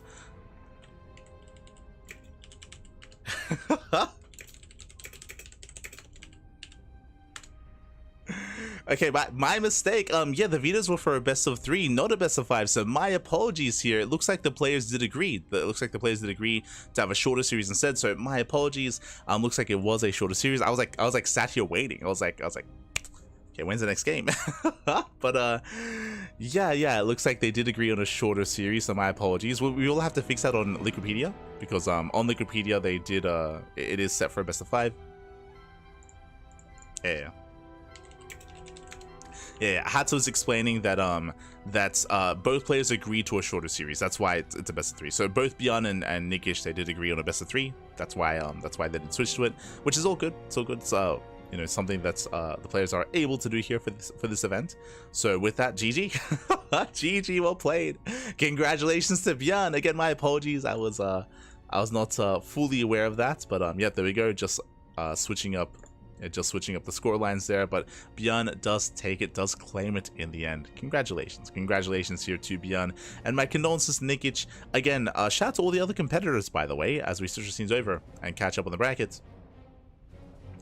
But again, ByuN, he did not go through this tournament unscathed. We do see here that ByuN took down, Rake took a map off of ByuN, and Shameless also took a map off of ByuN as well. So they had their own moments in the sun, they had their own moments in those matches. So really impressive play there by Rake and Shameless. Unfortunately, Nikich wasn't able to replicate that. Nikich, he wasn't quite able to take a map and force the ace match, but others did. So again, showing that ByuN, there was definitely competition as they made their way, on his way, I should say, to those finals. And in this tournament, GG well played. Also a shout out to Hatsu. Hatsu, of course, is the organizer and caster of this event. Doesn't cast in English, but is the main caster, is the main organizer, and Hatsu did used to host these tournaments back in the day. We did mention that the last Hatchery Cup was back many months ago, last year in May. So it's been almost a year, almost a full year without Hatchery Cup. This is a monthly tournament, or at least it used to be, and Hatsu, unfortunately, you know, things got a little bit busy, you know, real life became a little bit more hectic, so wasn't quite able to host this as often as she used to, but has recently been able to bring it back. Now, whether this is a monthly again or not, yet to be determined. Actually, you know what, I'll ask right now.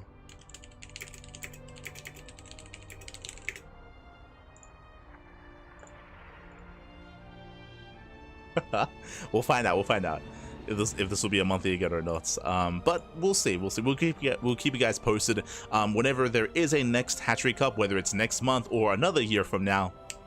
We'll be there for that next Hatchery Cup, as always, on the CranKy Ducklings. So we got you covered there. Also, a shout out to Shameless and INexorable. They did play out a bronze match to claim 3rd and 4th place as well, so they did duke it out. And I hope you all enjoyed the broadcast. Also, yes, I have confirmation. Hatsu did confirm that this will be a monthly tournament. So, okay, at least for the foreseeable future, it is going to be back to monthly. So, yeah, we'll see you guys coming into May. We'll see you guys in May for the next Hatsu Cup. For the next Hatchery Cup, we'll be there for it. We will be there for it. Otherwise, hope you all enjoyed yourselves. Hope you all had a great time. When it comes to our next broadcast, I will say for certain that we will be live with the Sparkling Tuna Cup. That is going to be in. Let me just double check here. My hours are a little bit mixed up because we just hit daylight savings here in Australia. So I'm a little bit uncertain as of that, but I believe it's going to be in 16 hours. So in 16 hours time, we're going to be live with the Sparkling Tuna Cup. We do have the StarCraft Evolution League King of the Hill in 8 hours time. I might cast that. I say might because it depends on how tired I am, or it depends how awake I am, I guess. I'm going to try to get some sleep. The one downside for me right now, and if you noticed when it came to my casting, it was a little bit different.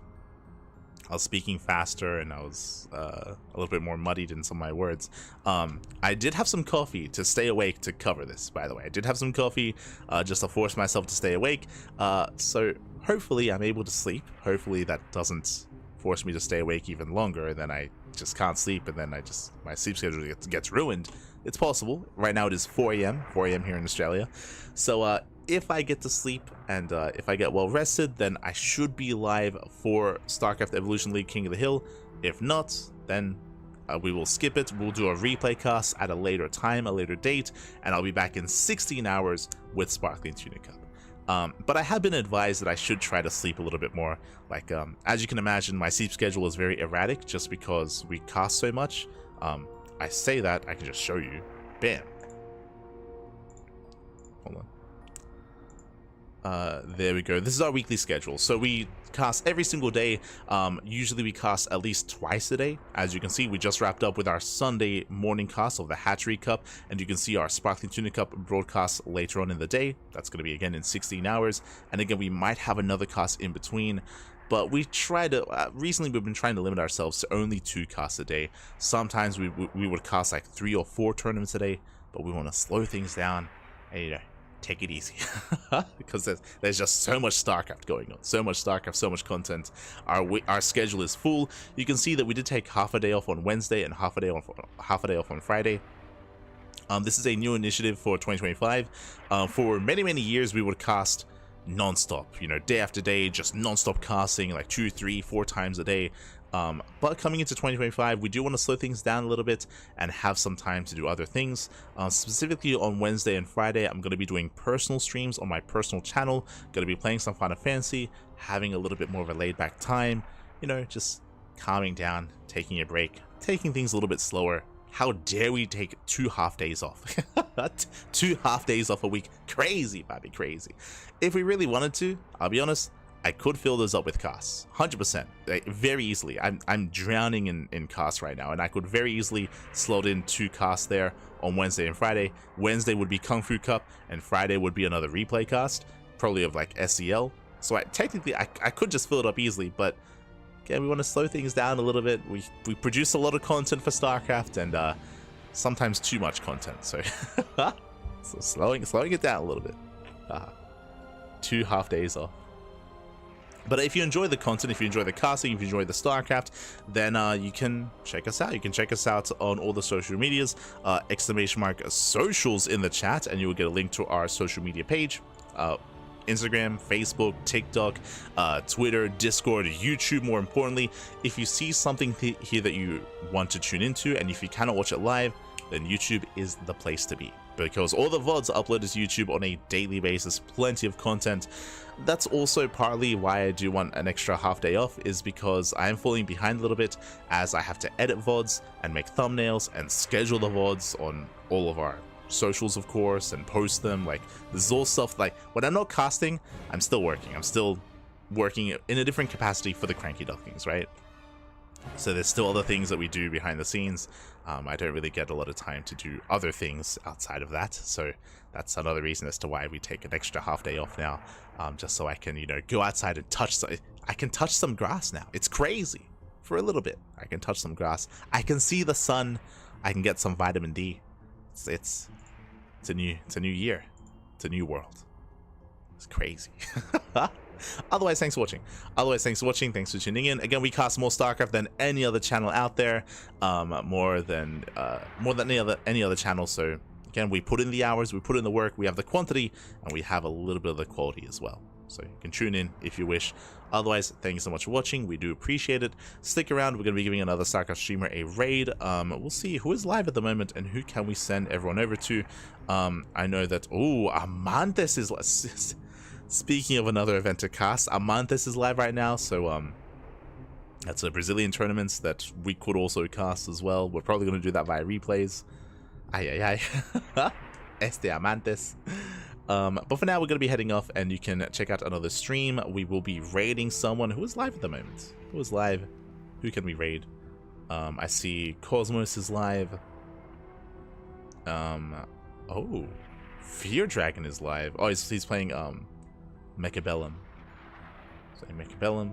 I see Strange is live, and Star Zagora, they're live. They're covering some they're covering the qualifiers. So I might just raid Star Zagora, actually. Give them some love as they're getting ready for their qualifiers. Otherwise, thanks for watching. And we'll see you guys next time. Until then, hasta luego. Ciao, papi, ciao. See you next time. Hasta luego. Thanks for watching. See you tomorrow.